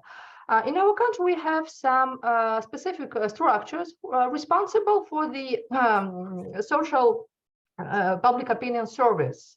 And every week, these structures, they count the relations between political elite and the population, and the attitude to specific political leaders, specific ministers, and you know, the legitimacy is high enough. But at the same time, we have a very different attitude to the institutional elements in our country, to public administration system as a whole, and the personal legitimacy of our, for example, president and some key figures in our political and administrative elite. So that is why, just to sum up my answer to your question, you know, our kind of social security very dependent from our historical heritage and our current political regime.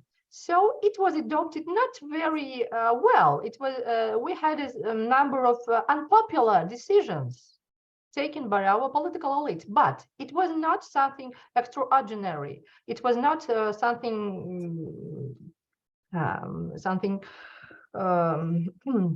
very untraditional for us, because it was the universal trend, and many countries did practically the same things. Thank you. Thank you very much. Thank you. Our next speaker is Mr. Himanshu Shekhar Mishra. Mr. Himanshu Shekhar, the floor is yours. Yeah, so thank you. Do you need my help with the demonstration of your presentation, or you will do it by yourself? Yeah, if it is possible, ma'am, it would be of great help. Okay. 1 second.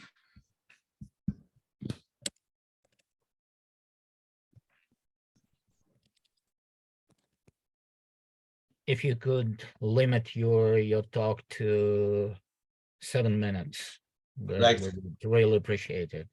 Yeah, Thank you. right, sir. Thank you so much.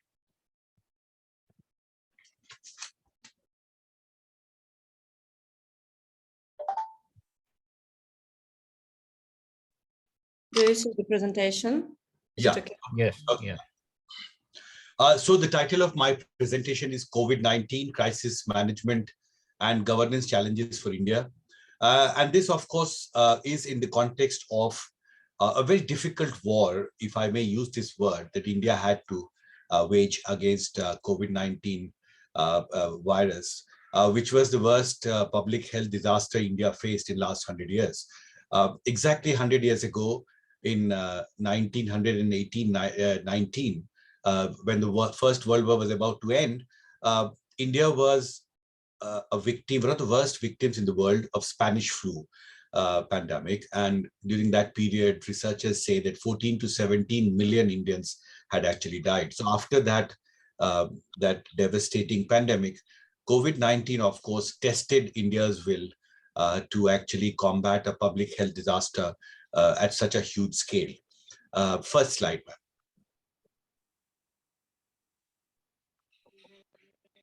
Now, we do know that India figured among the worst COVID-19 affected countries at different stages and waves of the deadly pandemic during the financial year 2020-21 and 2022.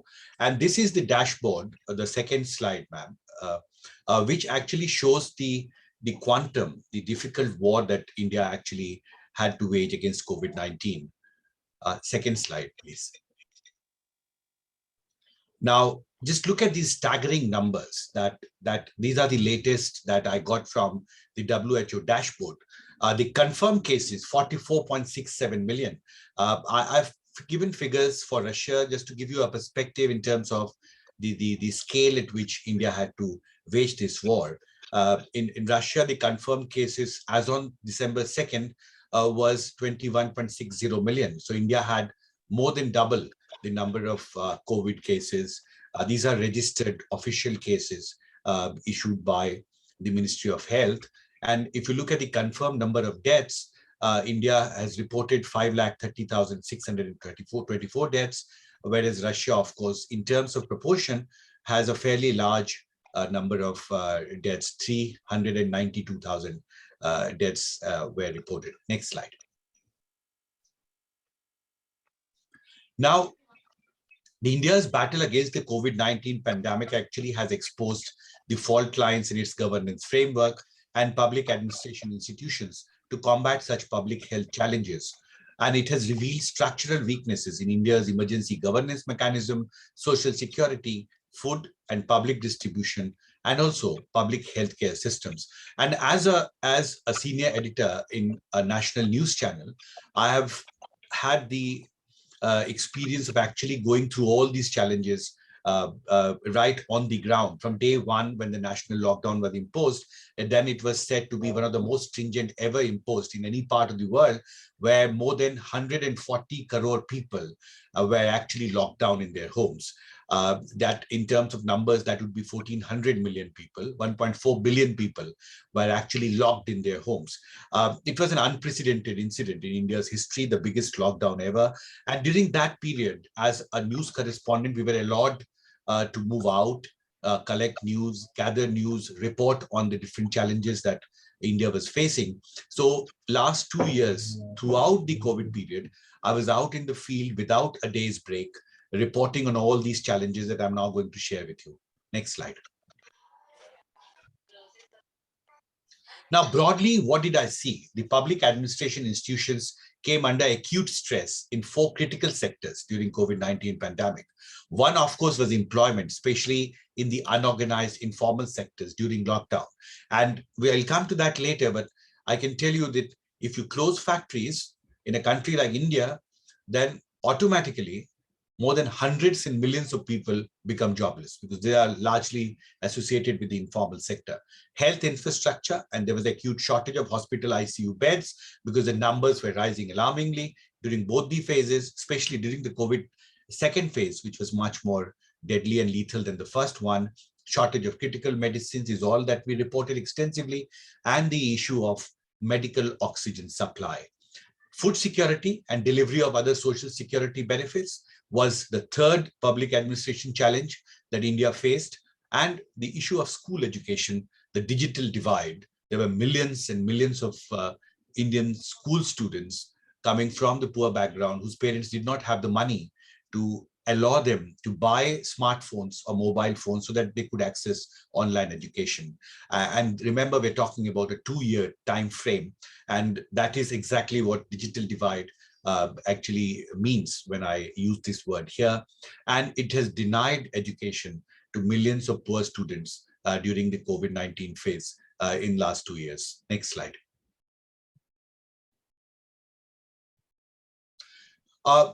Initially, when the lockdown was imposed, a couple of days later, India started what is even today the largest ever free food ration scheme, in the sense that more than 800 million poor people were given, it was decided to give them free food.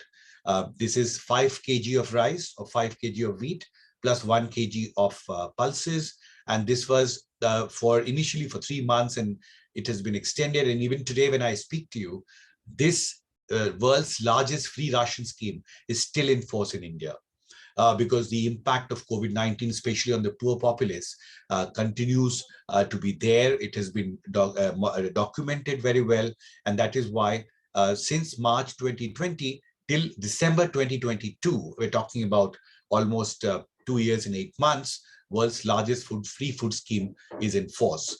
And insurance cover of 50 lakh was given to health workers, also for the poor people, poor citizens, poor widows, and poor disabled. Different quantums of social security measures were announced. Next slide. Now, the main point, the first challenge that we reported on the ground was the reverse migration of labor. And this is the stringent 3-week nationwide lockdown led to an unprecedented reverse migration. I've used the word reverse because these were workers who were working in industrial cities and towns who had no option when the lockdown was imposed. And most of them were daily wage laborers. So when the factories were closed, they lost all income to sustain through the lockdown. And so they had no option, because the public transport was also locked down, to just walk down on feet with their families to their home states. And some of the families walked 500, 600, 100 kilometers on foot to survive the impact of the lockdown. And the biggest human migration after India's independence and the consequent humanitarian crisis was, of course, also a reflection of the larger structural flaws in India's COVID response strategy. And that became the defining image of the COVID crisis in global media. I know these images of poor people walking on foot. There was a girl from a state of Bihar who took her ill father on a bicycle and rode 1,200 kilometers to take him to her village in Bihar, where I also come from. So there were many such heroic stories of survival during this world's one of the biggest human migration during lockdown. Next slide. Now, these are the images of people who had no homes, because most of these informal sector workers, their landlords had asked them to vacate their flats because they had no money to pay them. So they had no home to live in, no food available at home. Public transport was completely under lockdown. So this is one of the images at the at a bus depot, I think, in Delhi, very near to where I live and I'm speaking to now, just 5-6 kilometers from here. And this is the large assembly of people who had lost job, lost all sources of sustainability and sustenance during the COVID crisis. I'm talking about the first phase. This is April 2020. Next slide. Another image of the crisis. As you can see here, these are all people who have lost jobs. They are unemployed people. They have no money to survive. And there is a police force here to stop them. This is outside, I think, the Mumbai railway station. Next slide. This boy sleeping on a bag, which was been towed by his mother, was one of the most painful images to come out during the COVID crisis. And I think the reporter who covered this extensively also followed this family to their village where they were walking. And as you can see in this image, there are small kids, the mothers picking them up. And this boy was, I think, 10 to 12 years old. So it was not possible to lift him. So they put him on a cart. They made the luggage as a cart, and it was towed for hundreds of kilometers to survive the wrath of the lockdown. Next slide. Now, how many people did migrate? First data that was tabled in Indian Parliament was on 8th February 2021. That is almost 10 months after this had happened. And government admitted in Parliament that 11.4 million workers, they were called migrant workers because these are people who migrate in search of work in India. Migrant workers who migrated were 11.4 million. It's a very staggering figure that we're talking about. And this happened during the period of 2 months period only. Next slide. Now, the unemployment rate reached an unprecedented level of 23.4% in the first week of April. This is after just 10 days since the lockdown was imposed. And if you see the figures, 23.4 was the highest ever after India's independence. And that essentially meant that out of 4 Indians who wanted work, 1 became unemployed during the COVID crisis. And there was an absence of a national database of migrant workers that created bottlenecks when it came to doling out the social security measures that were decided by the government will be given free of cost to people, but they could not identify who was a migrant worker, who was not a migrant worker. And that created a problem for these poor people who had kept their ration cards at their home. So they had no access even to the free food scheme. Next slide.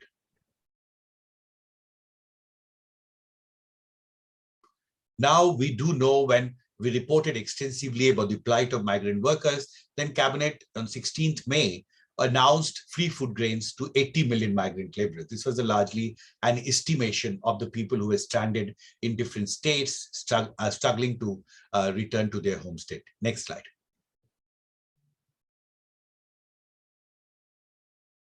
Now, the scars of the pandemic, the unprecedented contraction of Indian economy, this is an issue which continues to attract researchers. And Indian economy contracted in April-June quarter of 2020-2021 by 24.4%. The revenue collection fell alarmingly, significantly weakening the ability of the Indian state to launch COVID relief measures. Remember, this was the time when India was struggling to deal with the biggest public health disaster.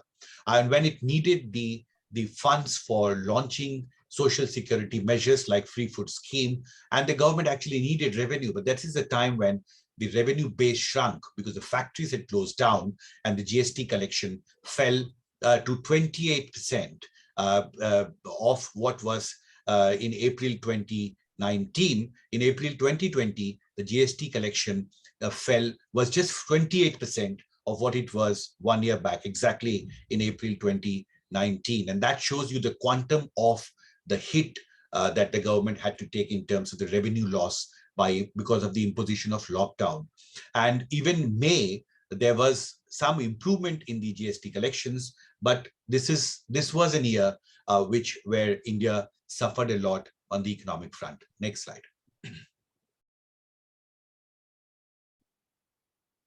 On the health front, we reported extensively the unprecedented rise in COVID infection cases during the deadly second COVID wave led to an acute oxygen shortage crisis and shortage of critical medicines and healthcare equipments in many states. And it is during the COVID-19 second phase that India reported the highest ever COVID-19 cases reported in one day in the world, when India reported around 414,000 new COVID cases in one day. This was in May. And this is the phase which was the worst phase of the COVID-19 pandemic for India. And we do know that almost at a war scale, an effort was launched by the government to augment supply of liquid medical oxygen. And then we saw these pressure swing absorption oxygen generation plants being set up across the country. It was almost as if India was in a war mode, and government actually worked very hard to ensure that the medical oxygen which COVID patients needed desperately, especially in Tier 2 and Tier 3 small backward villages, that was made available to them. But this was a period of acute crisis. And I can tell you that we used to get messages from hospitals that we have oxygen left only for 2 hours, 3 hours. We have 100 patients in the ICU. We do not know where to take these patients to. And we saw this period of emergency that perhaps was unthinkable. At least I can tell you that I never would have imagined that I would be actually reporting on cases standing outside a hospital where hundreds of patients helplessly are waiting for oxygen to arrive. Next slide. Now, a parliamentary standing committee on health and family welfare actually has submitted series of reports. Now, on the oxygen crisis, I just quote 1-2 lines on this. The government failed to manage the even distribution of oxygen in the states amidst the skyrocketing demand. The government could not maintain a steady flow of oxygen, leading to an unprecedented medical crisis. The committee notes that the poor logistic management and failure of the government in ensuring a quick response speaks volume of the utter chaos in the government machinery. A poor monitoring of the oxygen generation capacity and availability of medical oxygen, oxygenated and ventilator beds in the hospitals further aggravated the situation. This is the official report submitted in Indian Parliament. Next slide.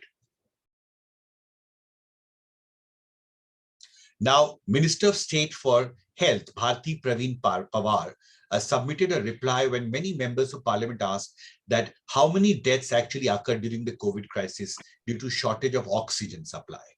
Now, the reply was the union government has requested states and UTs to furnish the details as asked for. Few states and UTs have responded, and none of the state or UT has reported confirmed death due to oxygen shortage because they were not even ready to collect data on such a sensitive issue. Next slide. I think just 1-2 minutes now. And then subsequently, just I think 3 months back, a report was submitted by the same parliamentary standing committee. It said that the committee is disturbed at the unfortunate denial of the Ministry of Health regarding COVID deaths due to oxygen shortage. The committee strongly recommends the Ministry of Health to examine the number of deaths due to oxygen shortage. The ministry, in coordination with states, must audit the deaths due to oxygen shortage. These are largely the fault lines in India's administrative setup, that they don't even have data even today as to how many patients died due to oxygen shortage. Next slide.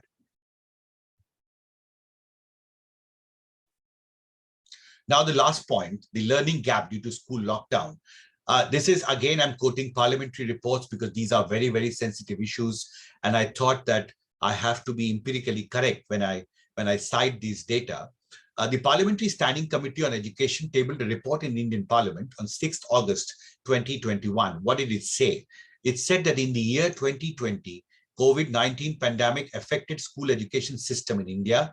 Indian education system saw the largest disruption in history, affecting nearly 320 million student population enrolled in various schools and colleges. The sudden closure left very little time for the system to prepare a strategy and transition to distance learning. The crisis exacerbated pre-existing education disparities by reducing the opportunities for many of the most vulnerable children, youth, and adults. I'm talking about the large number of poor people, poor students who could not get education for almost 2 years. Next slide. And it has created a huge learning gap. It's a big administrative challenge that India faces today. And the School Education Secretary, in her deposition before Parliamentary Committee on 10th August, submitted that the total closure of educational institutions during the COVID-19 pandemic has affected roughly 24 crore school children, that is 240 million school children were affected due to lockdown, out of which 12 crore children were from class 1 to 5.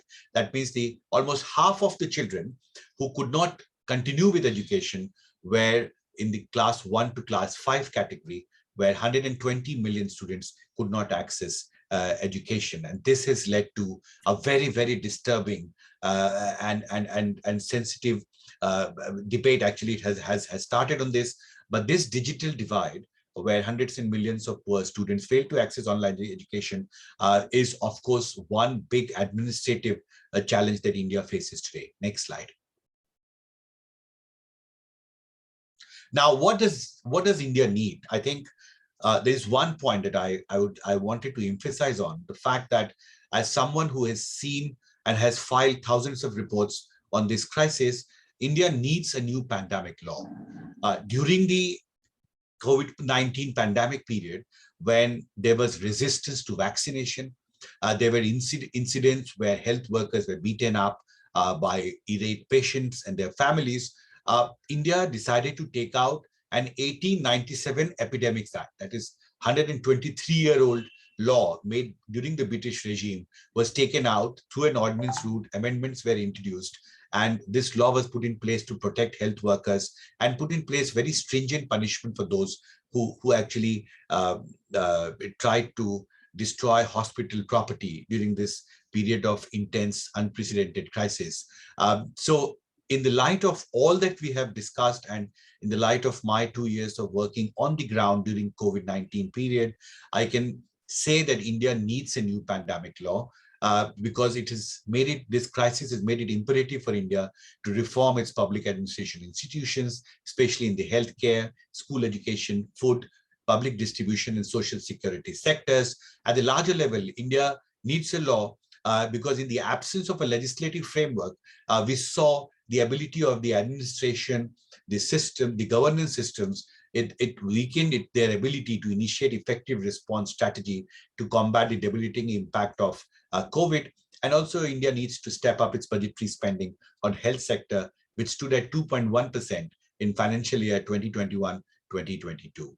I think this is the last slide, ma'am. Okay, India also needs, this is I think the last one, India also needs a national crisis communication protocol to launch effective communication outreach during pandemic-like emergencies and strengthen public health communication systems. India needs to augment health infrastructure in Tier 2 and Tier 3 cities. More healthcare funding, manpower, availability of critical medicines has to be made available. And India also needs to codify legal parameters of a lockdown to prevent any reverse migration in future, as was witnessed during the COVID-19 period. The public, the communication, national communication protocol I'm mentioning because India struggled initially, and I think I was reading reports in different countries also. Governments across the globe struggled to actually communicate to the citizens as to how they could protect themselves. And this was a period of acute crisis, and we saw that we saw China fall to COVID-19 pandemic, and we kept watching it. I remember when initially I was reporting in January 2020, the WHO had two sets of data. One was for China, one was rest of the world, rest of the globe. And China, of course, would constitute 80–90% of the total numbers at that time. And we would all think, oh, we are so protected, even though we would report on meetings happening in Prime Minister's office, in the government. But we could see that there was a palpable sense of tension in the Indian society. But we, at the same time, I remember on 5th March 2020, first debate happened in Lok Sabha, and many members of parliament said that where our relatives are coming from different parts of the world, they're not even being tested at the airports. So the testing of people, and I saw this happen, especially in the case of Italy, for instance, which was the worst affected during the first phase of the COVID-19 pandemic, because the flow of people was not stopped at the right time. So I think you need a testing protocol, the movement of international travelers, allowing flights to move out of a country, allowing flights to come into a country. India banned flights from China. But the first set of cases actually were reported in those students, medical students, who were studying in a medical college in Wuhan, which was the epicenter of COVID-19 pandemic in China. And I remember on 30th January, first case was reported when in Kerala, a student who had just returned from Wuhan Medical College tested positive. 31st January, India reports the second COVID case, again a medical student who had come from Wuhan. And then on 2nd February, a Delhi businessman who had come from Switzerland was the third victim of COVID-19. And then saw the number alarmingly rise. So I think we need collectively to frame laws so that we don't suffer as we have suffered during the COVID crisis. Thank you, Alexander, sir. Thank you, Olga, ma'am, for helping. Thank you, Mr. Shahar. I think we can discuss this presentation right away, and then we can wrap up the second part of our panel. Any questions or comments, please, with regard to Mr. Shahar's talk?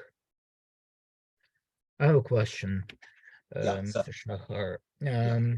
How does the public now, when the acute phase of the pandemic is over, hopefully, how does the public opinion view the success of the Indian government with regard to handling the crisis? Is it considered to be successful or not so successful? What's the general feeling about the public policy with regard to the difficult question? Yeah, Alexander. Very, very difficult question. Actually, I think there are mixed feelings people have, but at the same time, there is a sense of helplessness, in the sense that no government in any part of the world was prepared to deal with a public health disaster at such a huge scale. If a country reports 44 million people falling to COVID-19 virus, then India did not have the health infrastructure actually to treat such large number of people who were pouring in government hospitals. I have seen long lines outside crematoriums because the crematoriums were also filled up with so many people were dying at that time. And I think this was seen as largely a crisis which was beyond anybody's ability to manage. And I think government's role during this period, I think there is a sense of, I would say, appreciation in terms of what effort was made. I remember when the medical oxygen shortage crisis came up, there were hundreds and hundreds of trains loaded with liquid medical oxygen from India's industrial centers were ferried to India's urban cities. Remember, this is also a period when India faced lots of disasters. For instance, the cyclones, one of the very super cyclone also hit India in May 2020.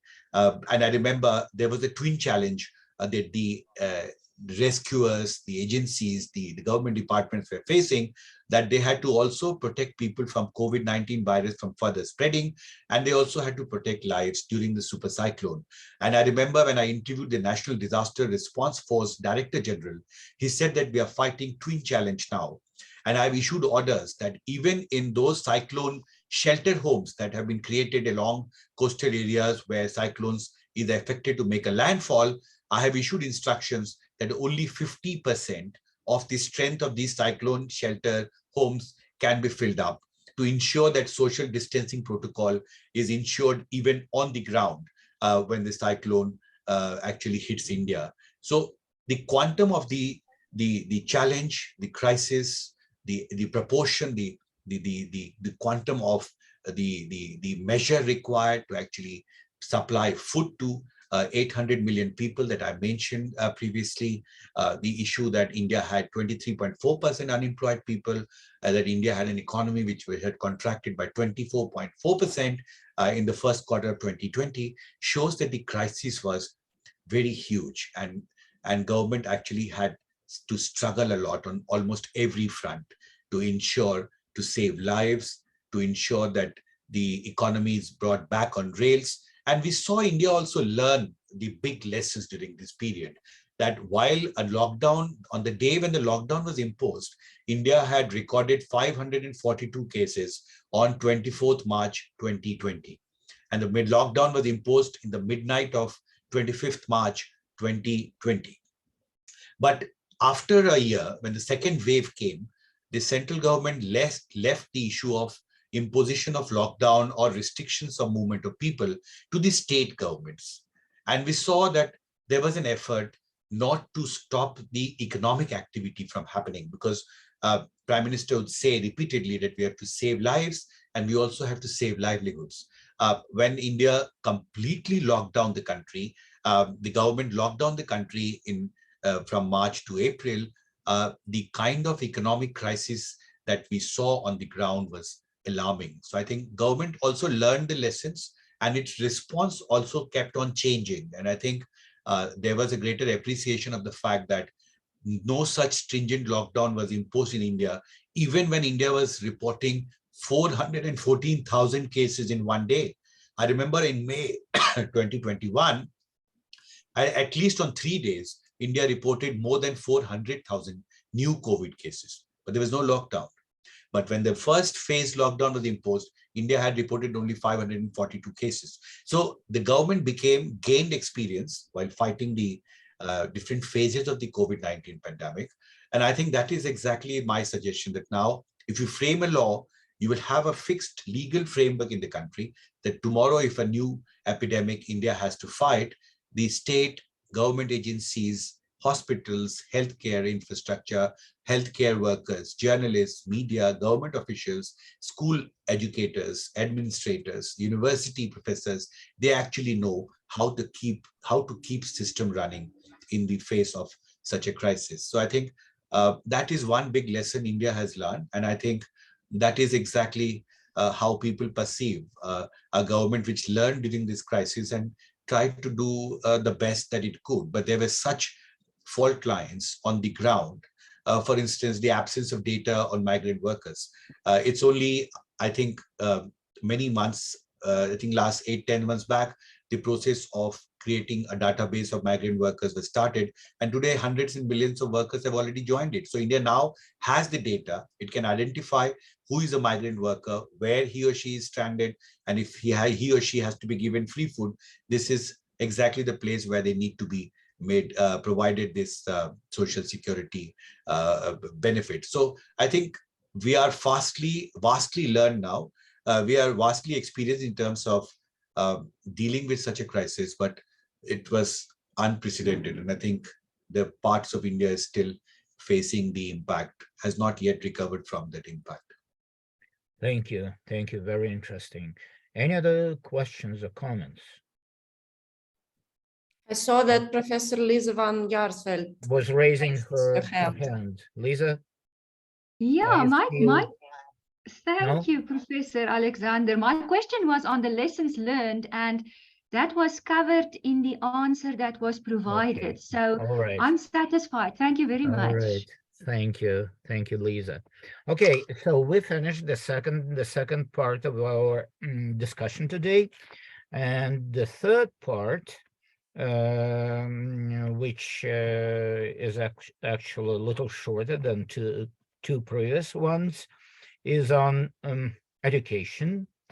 And we have only speakers from China in this section of our roundtable discussion. We have two professors from Hainan University and Hainan College of Economics and Business. That's Professor Zhou Lixia and Professor Huang. Are you going to speak in English or in Russian? Would you?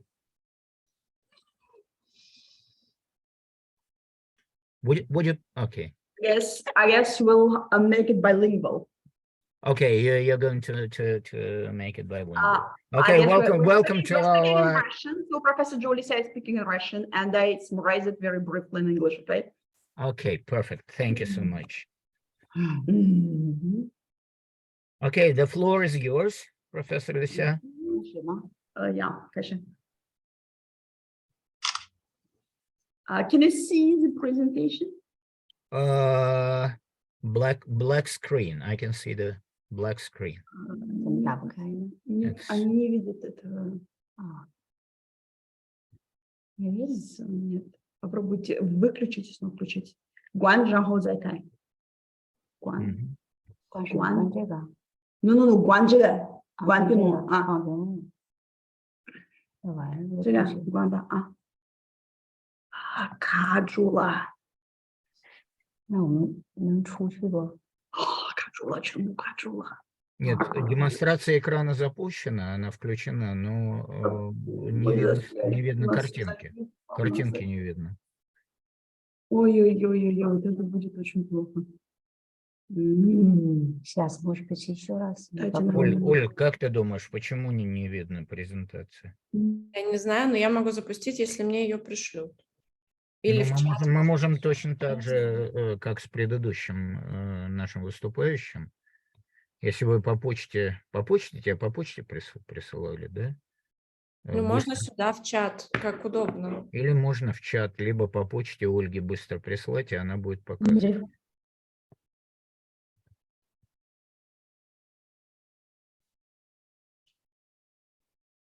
Now we have the... I think they've disconnected. Okay, what do we do now? We continue. По почте надо прислать. Yeah, I understand that. Yeah, это понимаю. I understand that. They dropped out of the conference, I guess. So they want to reconnect. Okay, let's proceed while we are trying to fix the problem. Let's proceed, and we have another participant from China, Zhou Xinyu. Are you here with us? Zhou Xinyu. Yes, I'm here. You are here. Are you ready to speak? No, I'm ready. You're ready. So the floor is yours. And your topic is technology transfer in Chinese universities, current situation, insufficiency, and effective ways. Okay? Вам видно и слышно? Да. We can hear you and we can see you. Hello, everyone. The title of my report is Technology Transfer in Chinese Universities, Current Situation, Insufficiency, and Effective Ways. Universities are important actors of knowledge invention and have a large pool of talent and research achievements. University technology transfer is an important way of sharing and exchanging research results between universities and industry. Let's take a look at these 4 parts. As figure 1 shows the overall industrialization rate of active patents in China has been rising steadily over the past 5 years. Looking at the different patent owners, where the overall trend is up, the industrialization rate for effective patents in universities is consistently far less than the rate of enterprises. The industrialization rate of patents in China from 2017 to 2021 can be seen in figures 3 and 4, where the invention patent industrialization rate shows a stable performance. The rate of universities shows a downward trend and will reach a low figure for the past 5 years. From this, we can find the current level of universities technology transfer is low and still a weak link in the national innovation system. So why is university technology transfer inefficient? First, institutionally. For a long time, university top-level design has been inadequate, and the transformation rate of scientific and technical achievements has not been integrated in the assessment and evaluation system.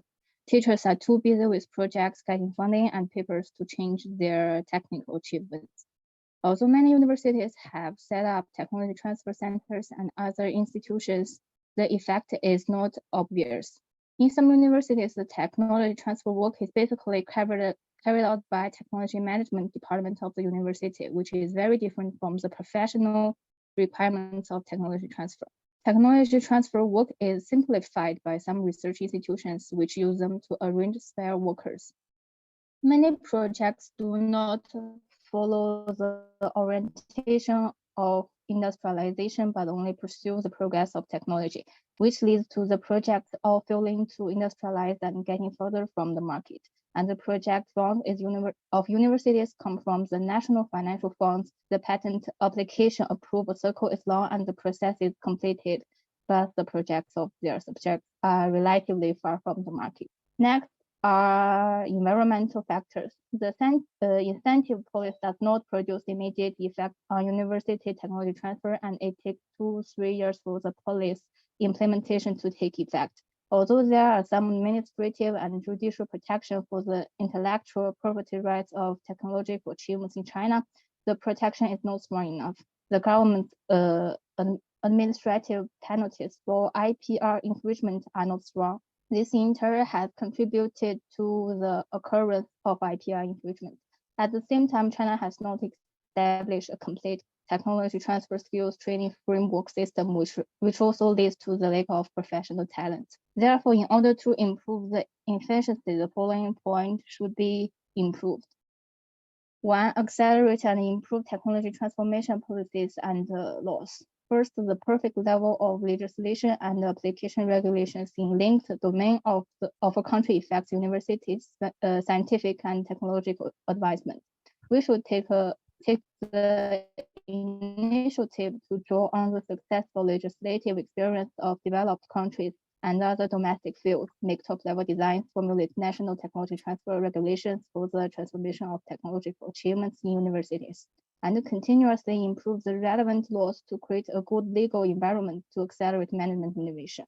Second, to reward the inventions by owning scientific and technological changes. Define duty-bound IPR in university scientific and technological transformation laws. The tougher property rights definition, the more research and development may obtain fundings and be motivated to implement them. Finally, create effective incentive schemes to motivate scientists to advance science and technology. Effective incentive schemes may relay everyone and promote scientific and technical progress. In the US, university technology transfer institutions adopt the 333 system, where the inventor, his department, and his university each earn 1/3 of patent royalties. This distribution model has energized the 3 parties to convert scientific and technology achievement. 2. Create a scientific motivation for results transformation evaluation. First, improve academic evaluation incentives to boost performance. Universities must create a perfect and practical scientific research approval system for the application value and social benefits of scientific and technical achievements and improve their transformation status. We can only motivate scientists to use their results by including the workload of transforming technical accomplishments in the scientific research assessment index and emphasizing its importance.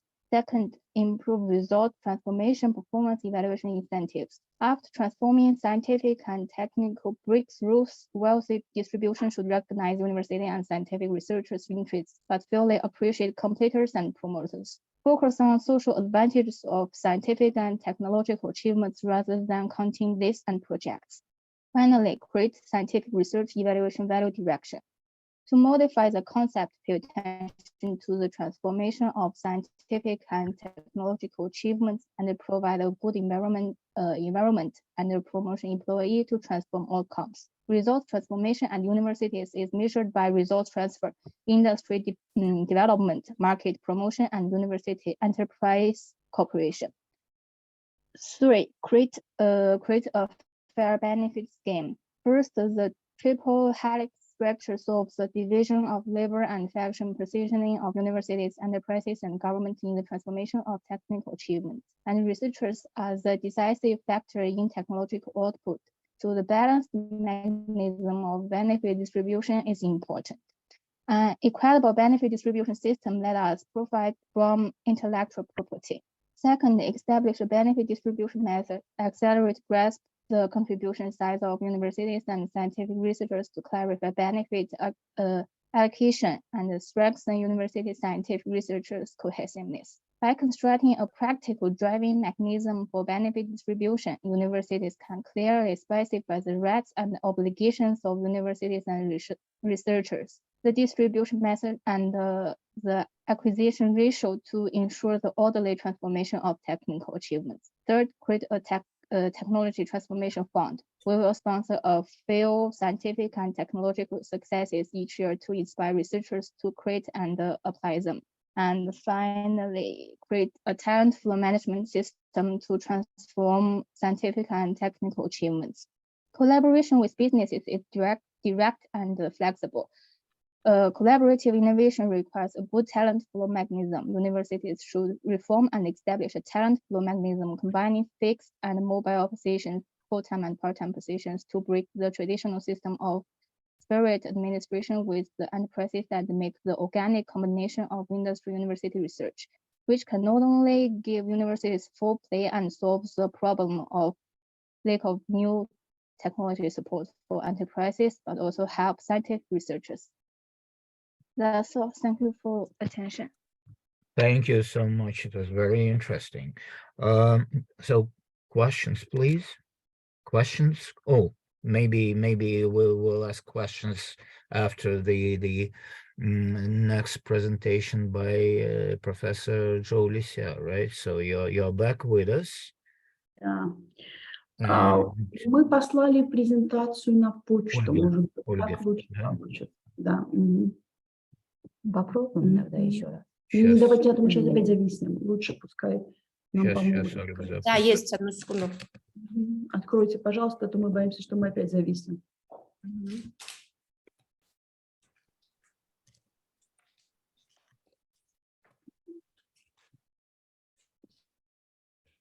Вот тогда загружается. Слайд.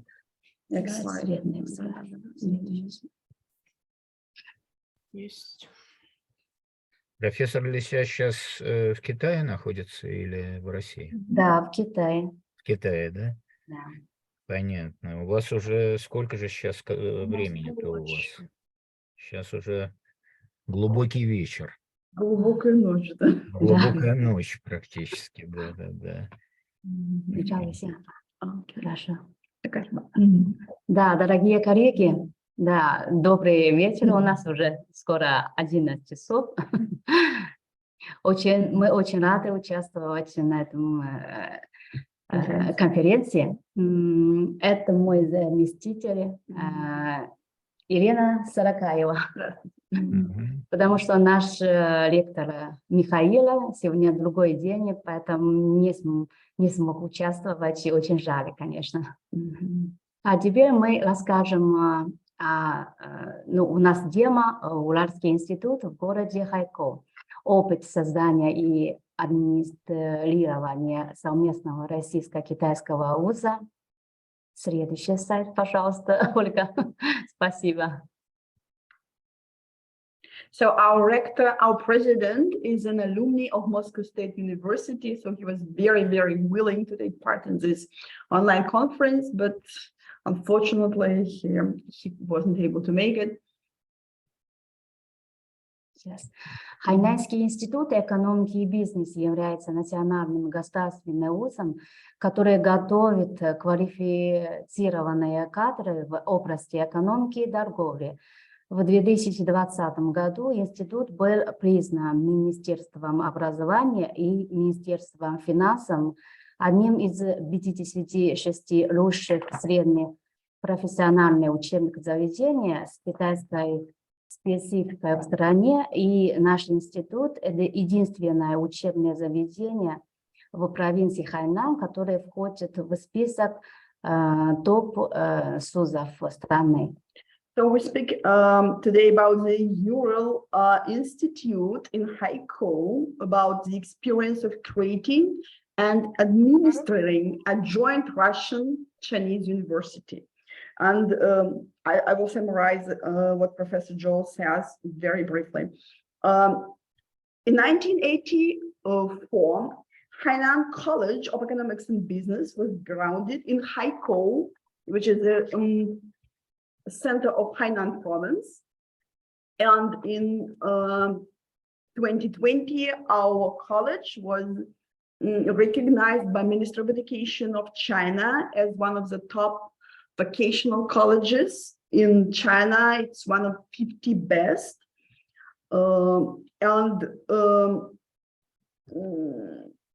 It's the only college in Hainan province that can boast such achievement. Хайнанский институт экономики и бизнеса расположен в новом районе Дзяндун, города Хайкоу. Наш институт занимает площадь в 1500 гектаров, может похвастаться красивыми пейзажами и современными средствами обучения. Здесь студенты могут получить 38 специальностей, и на настоящий момент институт насчитывает 12 тысяч студентов. Our college is located in a new district of Haikou, which is called Jiangdong district, and it can boast beautiful landscapes and amazingly beautiful campus. Our students can, at the moment, we have 12,000 students that can get 38 majors. Ольга, следующий слайд, пожалуйста. Слайд, следующий.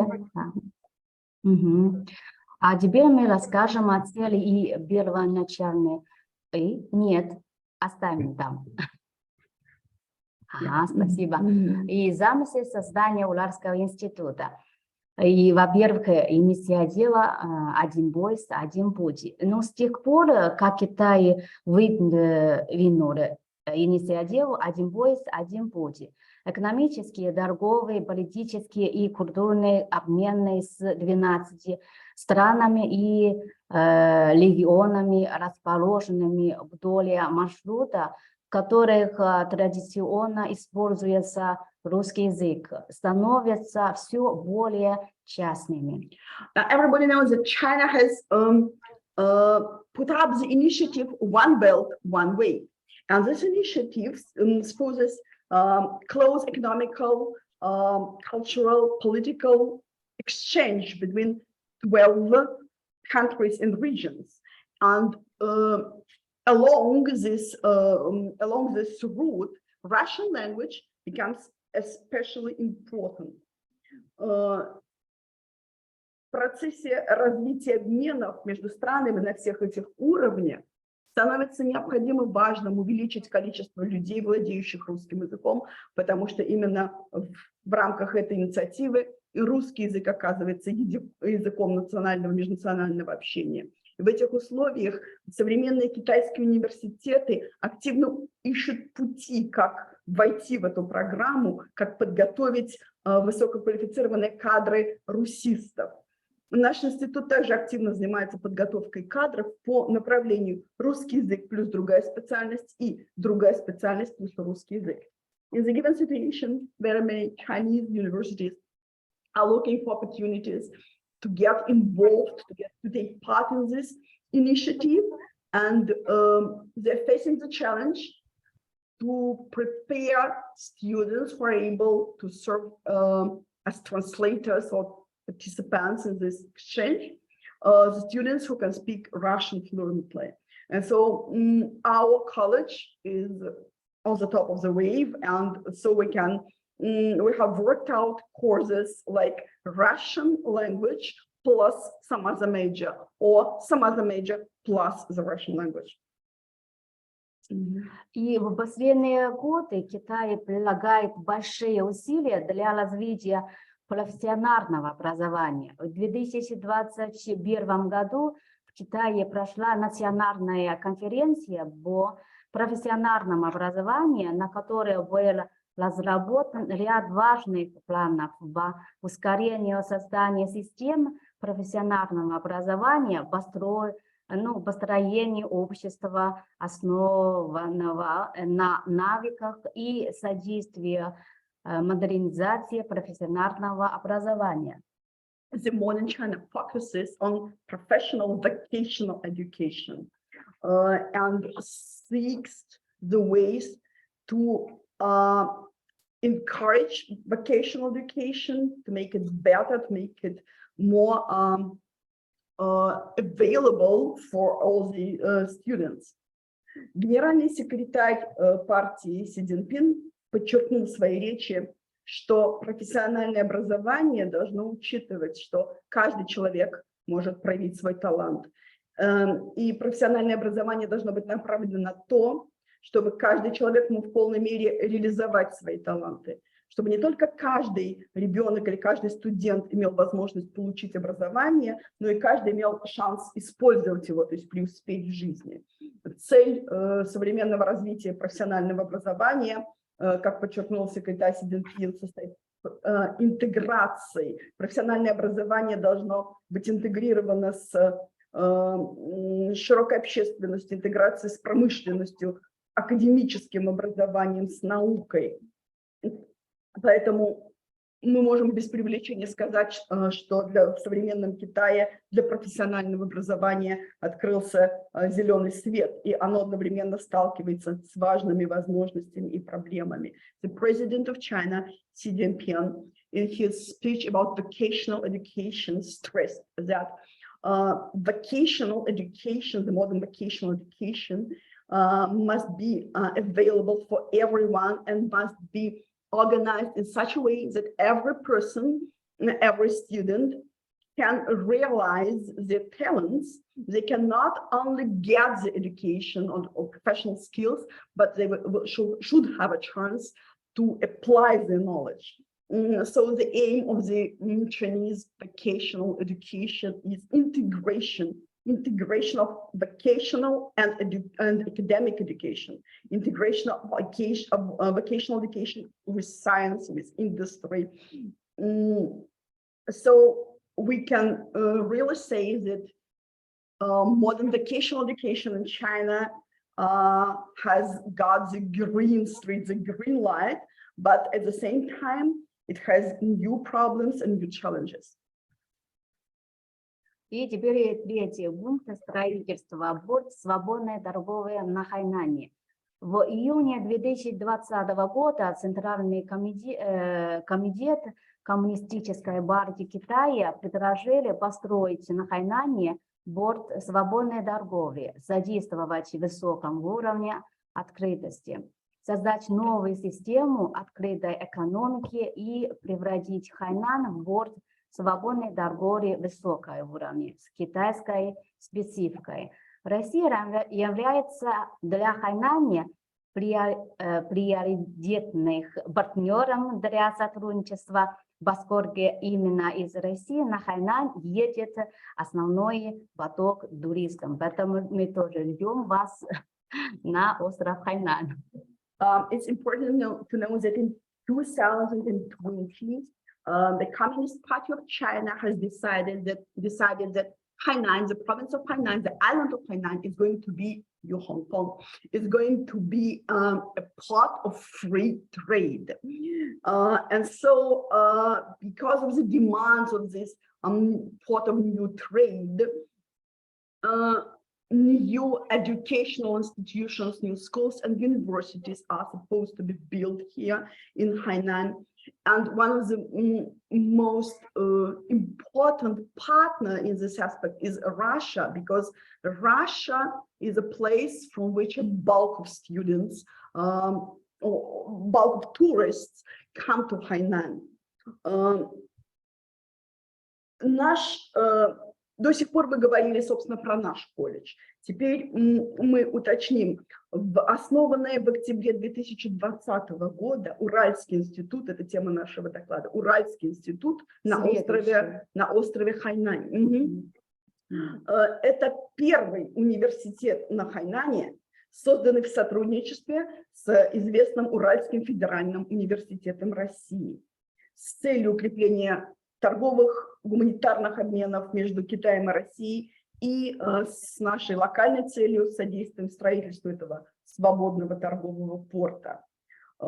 И основание Уральского института задумано как создание платформы для гуманитарных обменов между Китаем и Россией.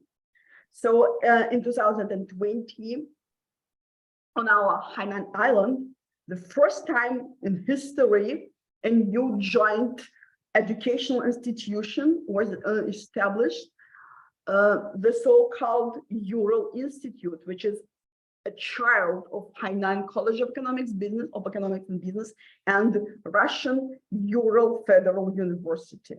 And the foundation of this Ural Institute is aimed at improving humanitarian contacts and cultural, economical, and whatever contacts between Russia and China. Okay. Следующий слайд, пожалуйста, Ольга. Следующий. Ага. Ну, это значит, в 2020 году, а теперь, как вы знаете, Уральский федеральный университет находится в российском городе Екатеринбурге. Он был основан в 1920 году, а в 2020 году университет уже отметил свое столетие. Первый... Еще раз. Ага. Еще раз щелкните. Да. Ага. Да, спасибо. И первый президент России Борис Ельцин, тоже выпускник Уральского федерального университета, и в 2019 году университет посетил президент Российской Федерации Владимир Путин. Университет тесно сотрудничает с учебными заведениями во многих странах мира и является для нас идеальным партнером благодаря своему богатому опыту международных обменов и своей прочной платформе для обучения студентов-иностранцев. So actually, we're pretty lucky to get such a partner as Ural Federal University, because it's a famous Russian university. It can boast such alumni as Russian President Boris Yeltsin. It was visited by another Russian president, Vladimir Putin. And for us, this university can be an ideal partner because it has a very rich experience of international exchange. And it has a great amount of students who come from different countries, and so they have educational platform for teaching such students. Следующий.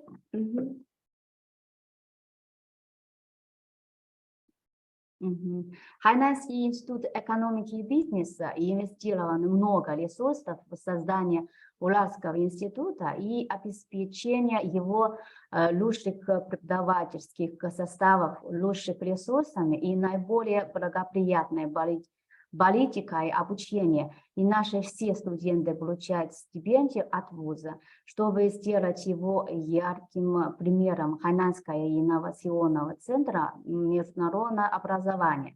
So when the decision to establish such university was made, the decision was a governmental decision, of course.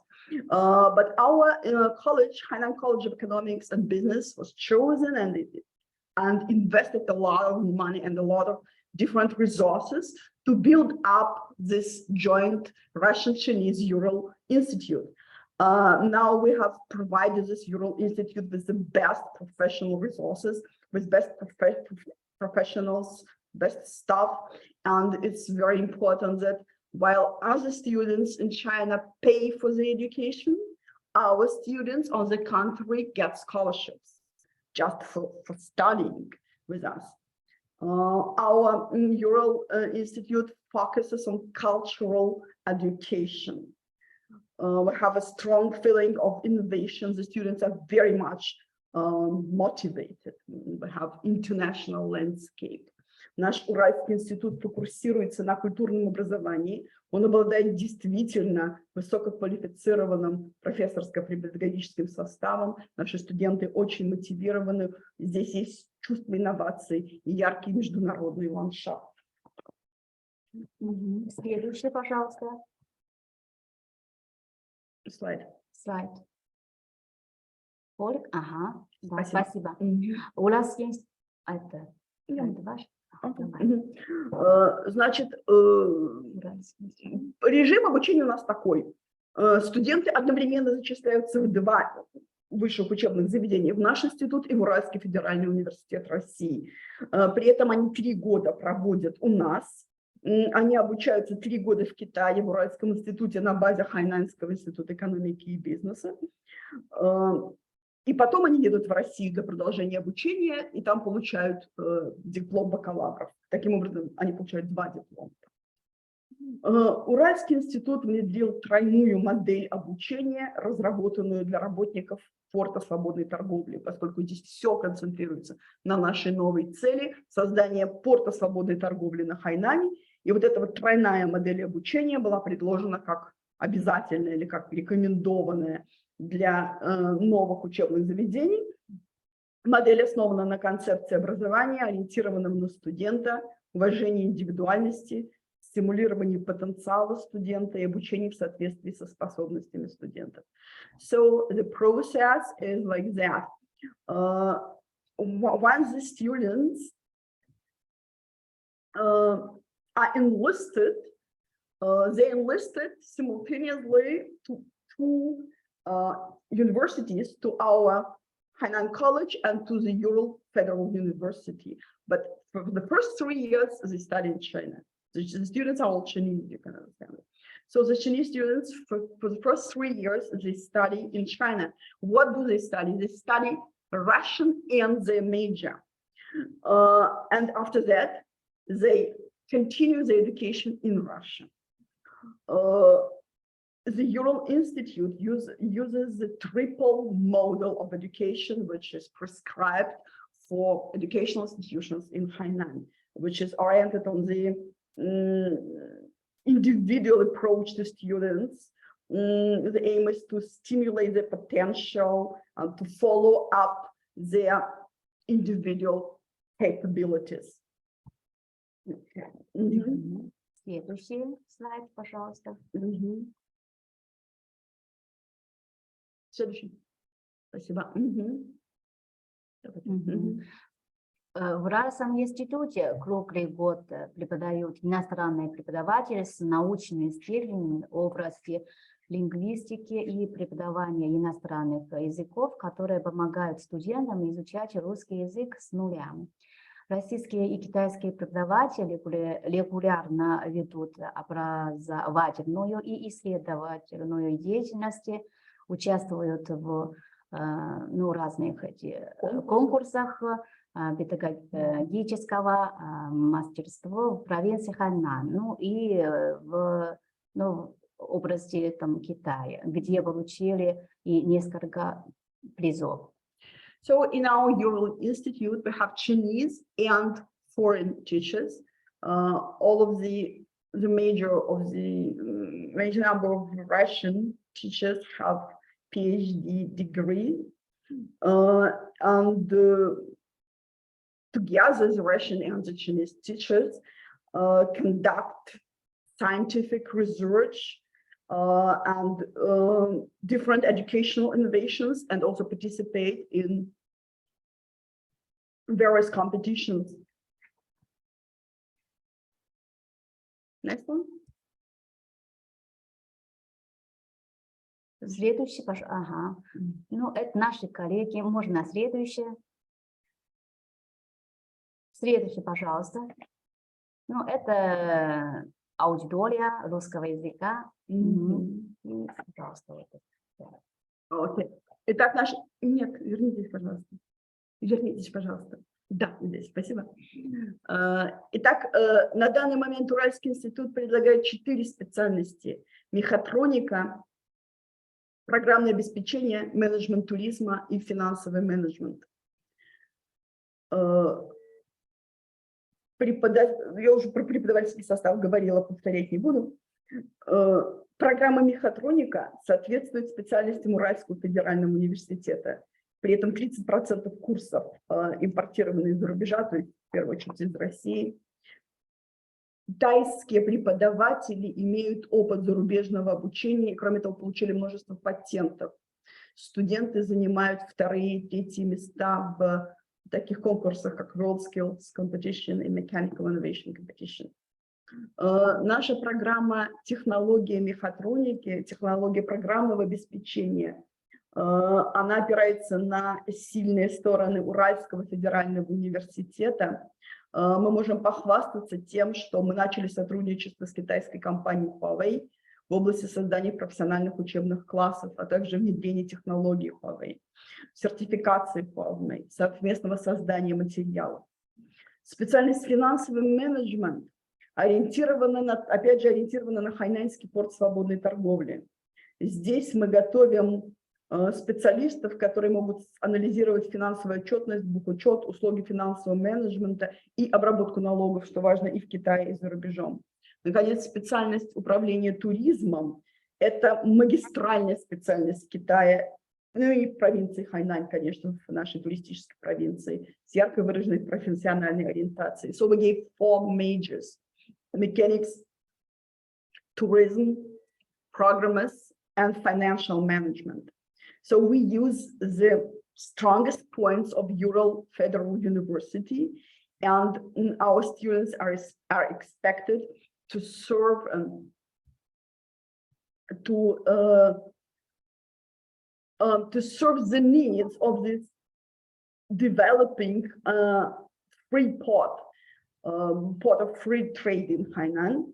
As for the major tourism, that is especially important for us because tourism as a major is a mainstream, one can call it mainstream, a major which enjoys great popularity and special importance and special attention of government in China, and likewise in our province Hainan, which is a tourist province, which is a tropical paradise.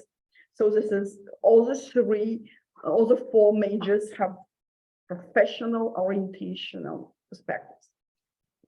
Okay. Следующее. Ну, это значит, вы посмотрите, уже понимаете, что это наша, ну, бывшая премьера, госсовет были у нас. So the Prime Minister of China visited our Ural Institute in 2019 to follow our progress. Следующее. Ну, это значит, это Уральский федеральный институт сотрудничает с компанией Huawei. И следующее, пожалуйста. So we have signed contracts between our college and Huawei company. So they were going to develop 5 courses for us. Okay, next. Ну, значит, наши студенты активно участвуют в разных конкурсах. Значит, они получили хорошие результаты. И следующий, пожалуйста. So our students actively take part in different professional competitions, not only inside the college, but outside on provincial level and even on state level. So this is our partnership with Huawei company. Ну, это, значит, наш институт, тоже сотрудничество между нашим институтом и с хайнаньским федеральным Huawei. Следующее.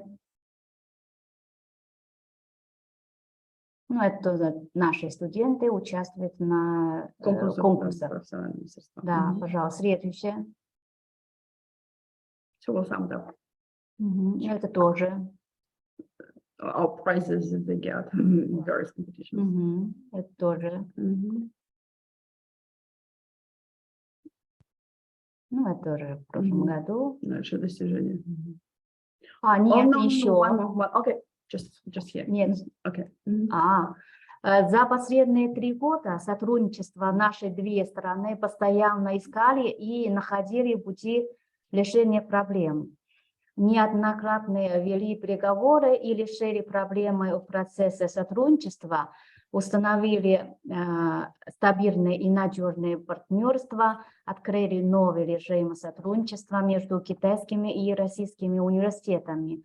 Предлагается, что по мере углубления этого проекта сотрудничества наших 2 сторон и откроет новые идеи и станет новой моделью для совместного обучения среди университетов Китая и России. So what's important? So why are we talking now? What are we talking actually about? It's not just about boasting how great we are. we find it very important that two different countries, two different educational institutions with absolutely different educational systems established a joint university, and it works. Actually, this joint administration is conducted through different online meetings, through joint cooperation, and we hope that our experience can serve as a model or an example for other Chinese and Russian educational institutions willing to conduct such joint experiences, joint programs of joint double diplomas, and so on. So thank you very much for your attention. Спасибо за внимание. Thank you. Я должен сказать, что профессор Джоулис прекрасно говорит по-русски, сделать вам комплимент. I need to say that Professor Jolis speaks beautiful Russian. It's very, very amazing. Thank you so much. So we listened to two presentations on issues of education development. Any questions or comments?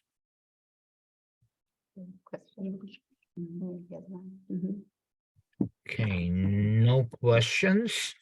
Maybe later. And we're proceeding to the last section of our today's discussion, which will focus on issues of artificial intelligence and digitalization in public and business management.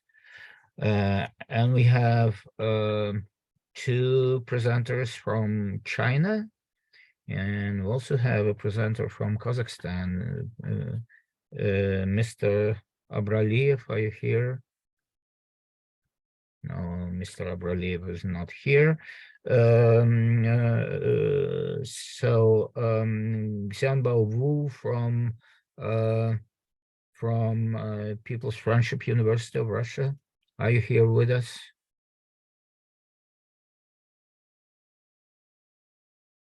With the topic of the impact of artificial intelligence and business management theory and response. No? He's not here with us. Now, Sui Min Lo, is Sui Min Lo here? Yes, here. I'm here. Hello and welcome to our discussion. Sui Min Lo is a PhD student in our School of Public Administration or in some other school at Moscow State University. I don't know. Maybe she will introduce herself. Okay, Sui Min Lo, the floor is yours. And as far as I can understand, you are going to speak about artificial intelligence in public administration. Can you see my screen? Yes, we can.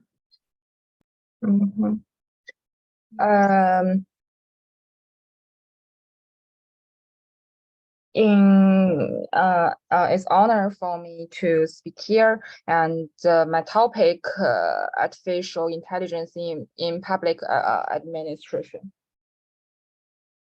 In recent years, researchers and practitioners have invested in the technical capability of artificial intelligence to process large amounts of government debt. At the same time, artificial intelligence is usually defined as an interdisciplinary field of research, which opens up many new opportunities. China issued guidelines for the development of artificial intelligence, citing a goal of becoming a global innovator in the field by 2030, with a total investment of 1 trillion yuan. The use of artificial intelligence has triggered debates in the scientific and social circles about the social and ethical implications of its use in the public sector, as well as the legal environment, including privacy and liability issues. In fact, although government organizations around the world have taken measures to introduce and apply artificial intelligence, the adoption of artificial intelligence technology in the public sector poses serious challenges.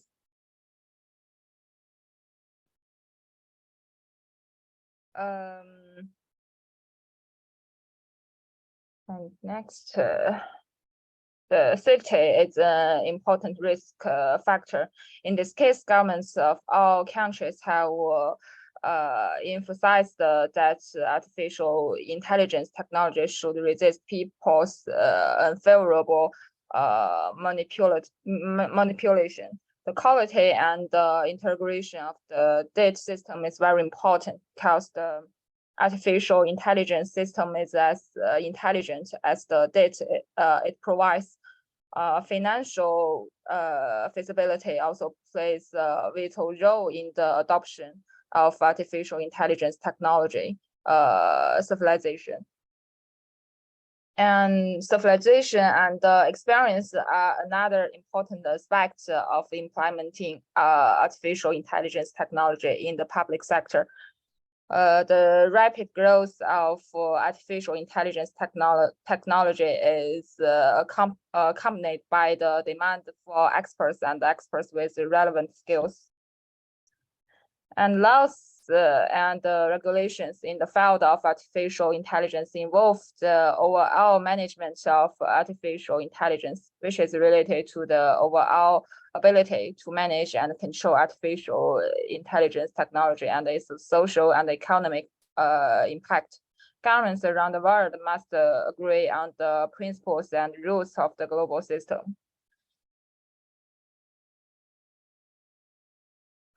Responsibility and accountability are closely related to the management level. The active discussion issues related to the use of artificial intelligence in public administration also involve ethical issues. The main ethical aspects are related to the field of robotics.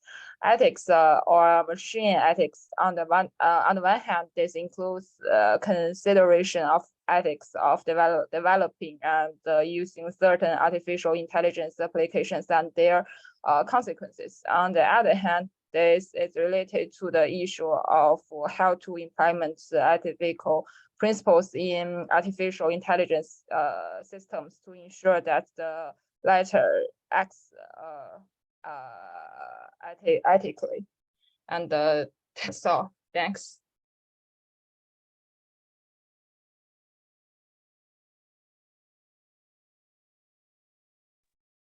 I'm sorry. Thank you so much for your presentation. Do we have any questions or comments? Okay, thank you again. You can wrap up your presentation. You can close the presentation. All right.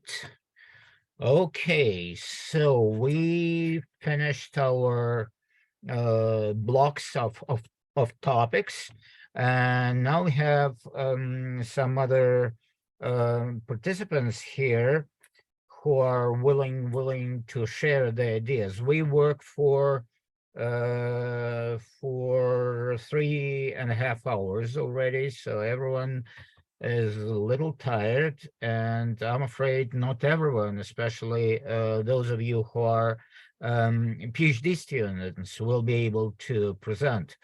But we will definitely send you certificates of appreciation for your contribution in this roundtable discussion. And now I'd like to give the floor to Professors Li Xiaoming and Zhu Wenhui. Are you here with us? Yes, we are here. From Shandong Yinkai University in China. and they're going to talk about some aspects of trade war between China and the United States. A very intriguing topic. Okay, so please, professors, the floor is yours.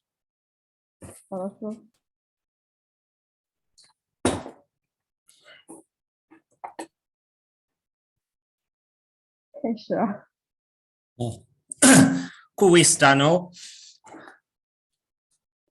Hello, everyone. Good afternoon. Today, I would like to introduce a report on the core economy of China's state-owned enterprises in the context of the China and the United States trade war. Next slide. In the face of current global economic integration and the continuous recovery of China's economy, the United States has a deep sense of crisis and adopts anti-dumping and anti-subsidy investigation policies against China's exports. And the United States also uses political ways to suppress China's export economy, which causing a huge blow to China's state-owned enterprises. So we researched China's typical state-owned enterprises, the state grid, to explore the core competitiveness of state-owned enterprises, and also discuss the negative and positive effects of this trade war on the core competitiveness of state-owned enterprises, and puts forward suggestions to solve the negative influence. So let's see the first part.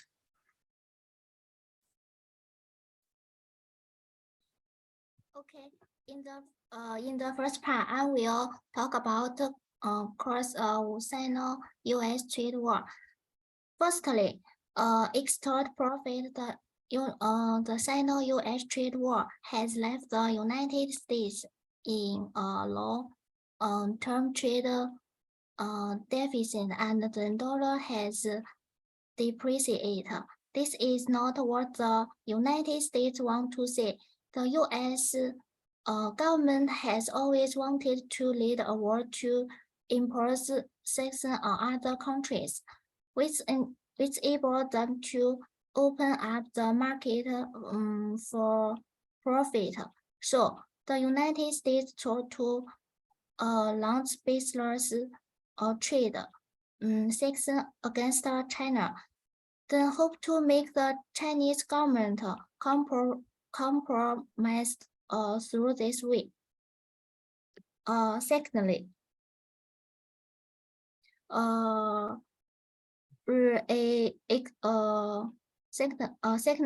restrict tariff model. In 1938, China's export accounted for only 6% of global GDP.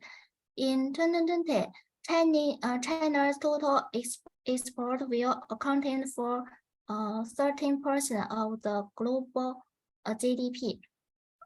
The rapid development of China economic has brought huge pressure to the United States, which makes the United States turn China from a trading partner into the largest competitor.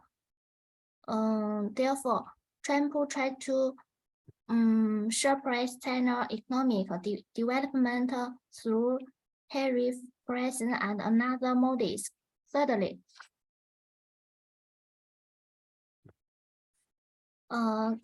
contentment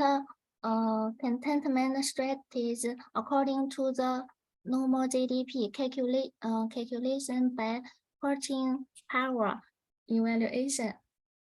China's growth rate is significantly higher than the United States. This is intolerable to the United States. Therefore, when China proposed the Made in China 2020 2025 plan, the United States is planned and then proposed the most route which treat China and second China. Okay, next, let another memory of our group introduce the next part. Next slide, please.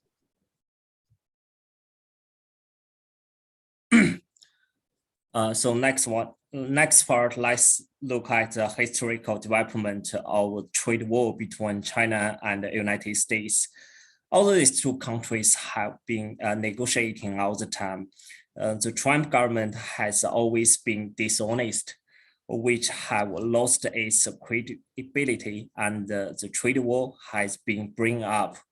In addition, the United States has gradually launched sanctions against the high-tech enterprise such as ZTE, Huawei, and Data, which led the trade war has gradually turned into the science and technology war. The rapid development of China's economic strength has put a lot of pressures on the United States. So the trade war between China and the United States began. At the same time, China has also introduced many countermeasures to deal with this situation. China's state-owned enterprises as a pillar of China's economy, which have many competitive advantages. For example, the state grid. Next slide, please. State-owned enterprises refer to a state-owned unincorporated economic organizations registered in accordance with the regulation of the People's Republic of China for culturally registration of enterprise as a legal persons, excluding wholly state-owned limited liability companies. Assets belong to the people and the government, and the government has ownership. So in the second part, we take the state grid as an example to explore the core competitiveness of state-owned enterprises. Or we list 8 competitiveness of the state-owned enterprises. The first one, it has a high level human resources. The second one, it has unique products and leading technologies and innovation power, a management ability, stable marketing network,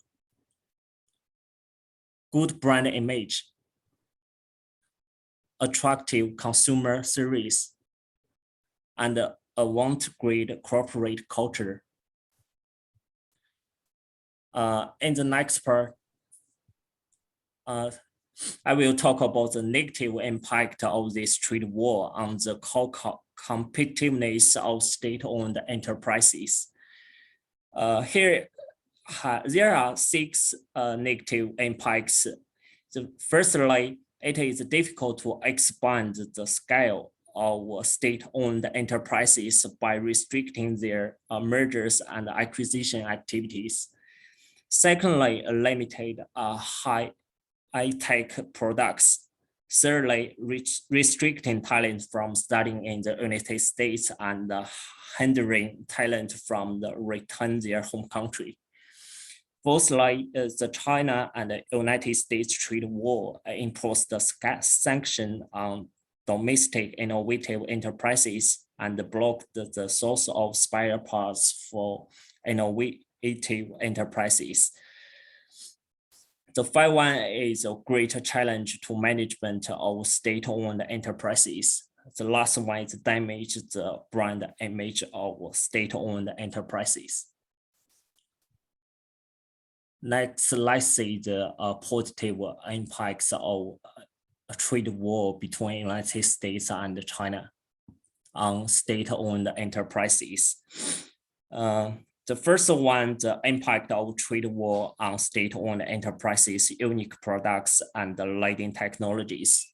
The second one is forcing China and accelerate the pace of technological innovation. Finally, is the last one is to make China pay attention to the problem of hollowing out our manufacturing industry, so that China can gradually recover from a virtual economy to a real economy. Actually, more and more people are joining the industry of making light money by speculating in stocks, house, funds, and watching currencies. And more people are developing great ideas. They want to lie at home to make money and willing to pay hard work. China's trade war is still going on, and we need to have a sense of worry. So we propose to improve the competitiveness of China's state-owned enterprises. China is growing and developing, while foreign countries still think of China in early 1990s and try to hinder China's development.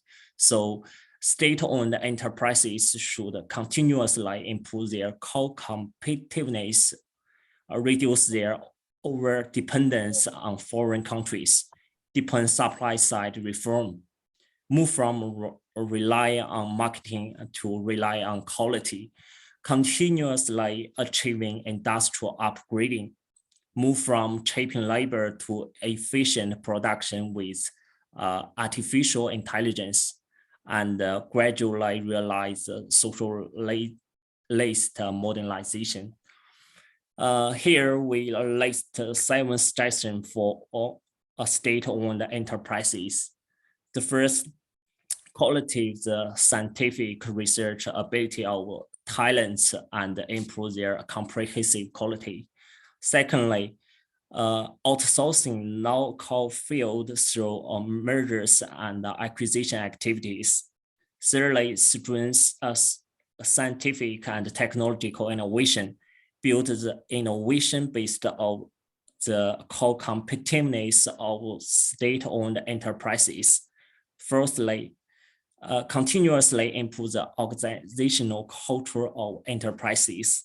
Fifthly, improve products quality and product innovation to broaden sales channels. The sixth one is to take the domestic large circle as the main body and develop a domestic and international double circle together. The last one is enhance the marketing ability of priced enterprises.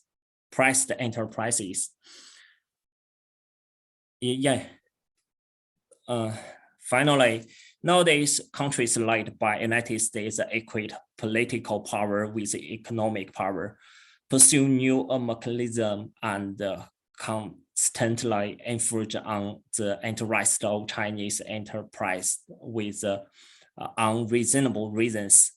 In addition to realizing on the state supportive policies, Chinese state-owned enterprises should analyze their internal structure and make efforts to improve their core competitiveness, reduce the impact of this trade war and their core competitiveness. So to improve their strengths and help them to tide over the difficult smoothly. Yes, that's it. Thanks for listening. Thank you, professors. Please, questions or comments, remarks? This is very, very interesting. Lisa, please. Yes, thank you. I found that very interesting, but I was wondering if you are looking at the current world politics that we are in, and it's currently very interesting. Don't you think that the new strength that is coming from the BRICS countries, that includes China, and a lot of countries wanting to join BRICS as well, for example, Saudi Arabia, you know, there's a lot of countries, Chile, that indicated they want to be a part of this BRICS partnership. Don't you think that is going to change how trade will take place in the future and will give countries like China better and stronger opportunities for trade that's not just focused on the United States, but that we actually have this up and coming strength within other countries, for example, Saudi Arabia joining the BRICS countries, that you will actually find that the dollar might not even be the reserve currency in the world when you look at trade and the buying and selling of oil and trade within different countries around the world. I see a lot of movements in that area. Don't you think it's going to change the position of China and make their opportunities in the future much stronger?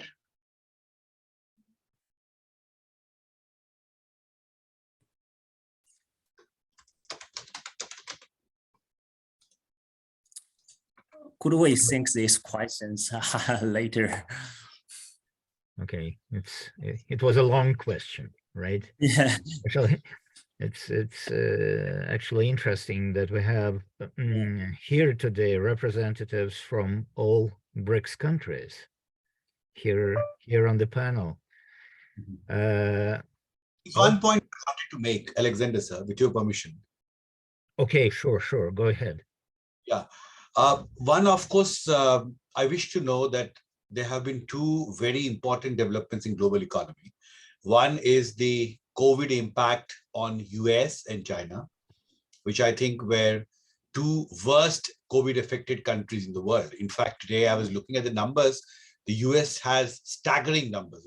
I mean, 50% more than India, whereas India has 4 times the population of US.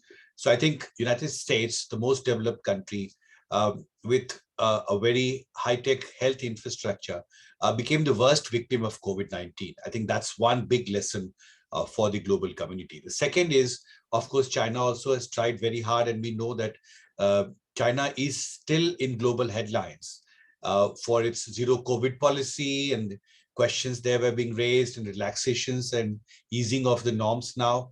But what has happened is that this has actually impacted the economy of both the countries.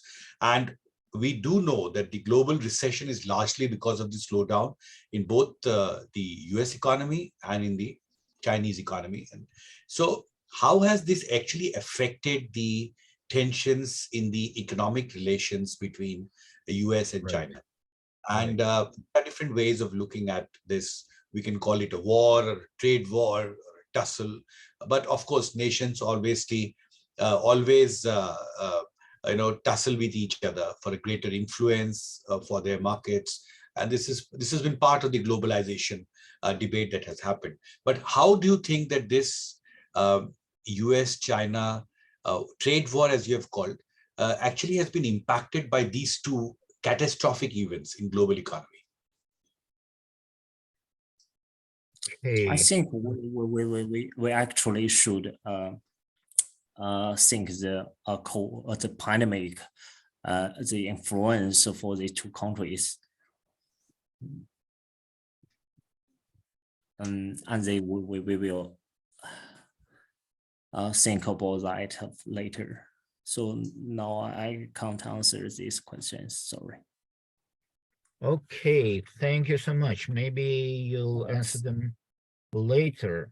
Okay, we need to make a joint decision. We are working almost 4 hours already. We have a group of PhD students who are participants of today's discussion. And actually, we have time for just one more presentation to be made. Who among the PhD students would like to make this final presentation? May I? Okay, definitely. Go ahead. So it's PhD student from our School of Public Administration. Yeah. Is that correct? Okay, so can you introduce yourself, please? Yes. My name is Zhicheng Yang. I'm a PhD student coming from Department of Human Resource Management, School of Public Administration of Moscow State University. My topic is the role of organizational cultures innovative tools in public administration. First of all, is the background. In recent years, there has been an increasing tendency for enterprises to form departments for innovative development. Departments for the development of innovative projects and the creation of laboratories. The implication of some innovative projects and the introduction of innovations and enterprises has become a key factor in market competition, allowing advanced firms to achieve super profits by appropriating intellectual resources generated by the monopolistic use of more efficient technologies. It was nothing that the intensity of innovative developments and the improvement of the quality of the human factor increased the level of competitiveness of the enterprise. Ultimately, the leading companies in the industry are those who provide the opportunity for innovative development. However, do not forget that state support alone is not enough to declare an increase in the innovative activity of the enterprise. The existing problems within the enterprise are important for ensuring innovative development. Therefore, it's necessary to analyze the level of state support for the enterprise in the field of innovation, as well as opportunities for the implication of innovations at enterprises. The innovative activity of enterprises is directly related to the state support of scientific and technological progress in the country.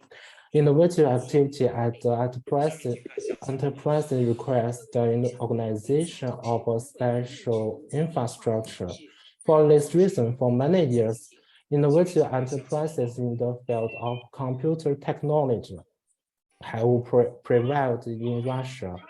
They are the least demanding in terms of infrastructure. It was nothing that these programs are aimed at maintaining technology centers and innovation infrastructure in educational institutions and not in the real sector of the economy. Also, there are no real targeted programs in the country for the development of innovative activities of enterprises without state participation.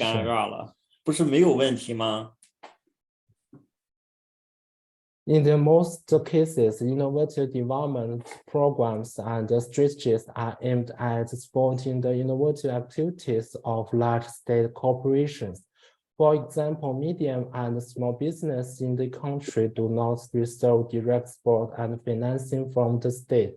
All the requirements for obtaining this support are so high and unenforceable that enterprises will spend more resources on meeting all requirements for obtaining financing from the state than they will receive financial resources from this support.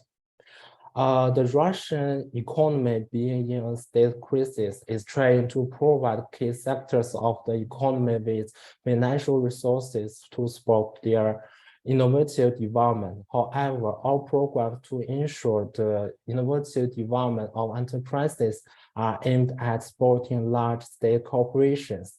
This in turn cannot provide enterprises with financing for their innovation activities. There are no working supporting tools in Russia that ensure the innovative development of enterprises. Therefore, the innovative activity of enterprises is falling every year, and the share of organizations that have implemented organizational innovations is decreasing to a greater extent. To a greater extent, This trend is associated with the complexity of implementing such innovations and the duration of adaptation to employee changes.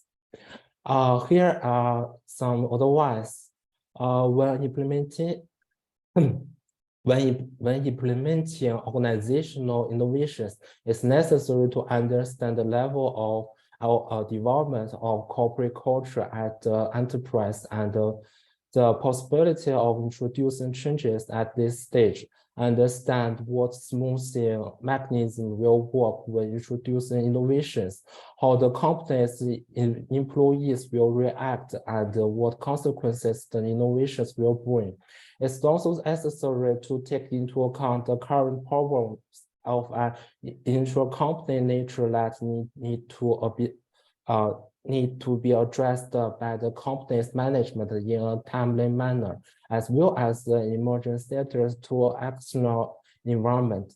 It was nothing that when developing a clear plan, understanding the goals and the strategy of an enterprise, the level of development of its corporate culture, making decisions on emerging problems and trying to reduce the damage from status. This may still not be enough to for easy and painless implication of organizational innovations. However, in the absence of understanding of these components, it becomes impossible to effectively ensure the innovative development of enterprises in Russia. Future research will be aimed at collecting research data on the impact of corporate culture in the communication of organizational innovations in various countries. That's all. Thanks for your attention. Thank you so much. Anyone has questions or comments? All right, I think we'll be wrapping this up, and I need to apologize to those PhD students who haven't been able to talk today, to present today, but we'll be collecting your papers for those of you, and actually for everyone here in this panel who wants to publish their paper in the proceedings of this conference, which will be published online. You're welcome to send your papers to us, and we'll be happy to publish the papers that will be well prepared for publication, and we'll actually send you letters giving instructions with regard to preparing your papers. Those PhD students who study in Russia and will prefer to send their papers in Russian, you are welcome to do so as well. Okay, thank you everyone for your very interesting presentations, for your insights into the current crisis and into the most important developments which our countries encounter in modern times. And we looked at this crisis and uncertainty from different angles. We covered some issues of political developments, transformation of the systems of public administration, and economic developments as well. And we see, I haven't felt, having listened to all of you, I don't have a sense or a feeling of pessimism.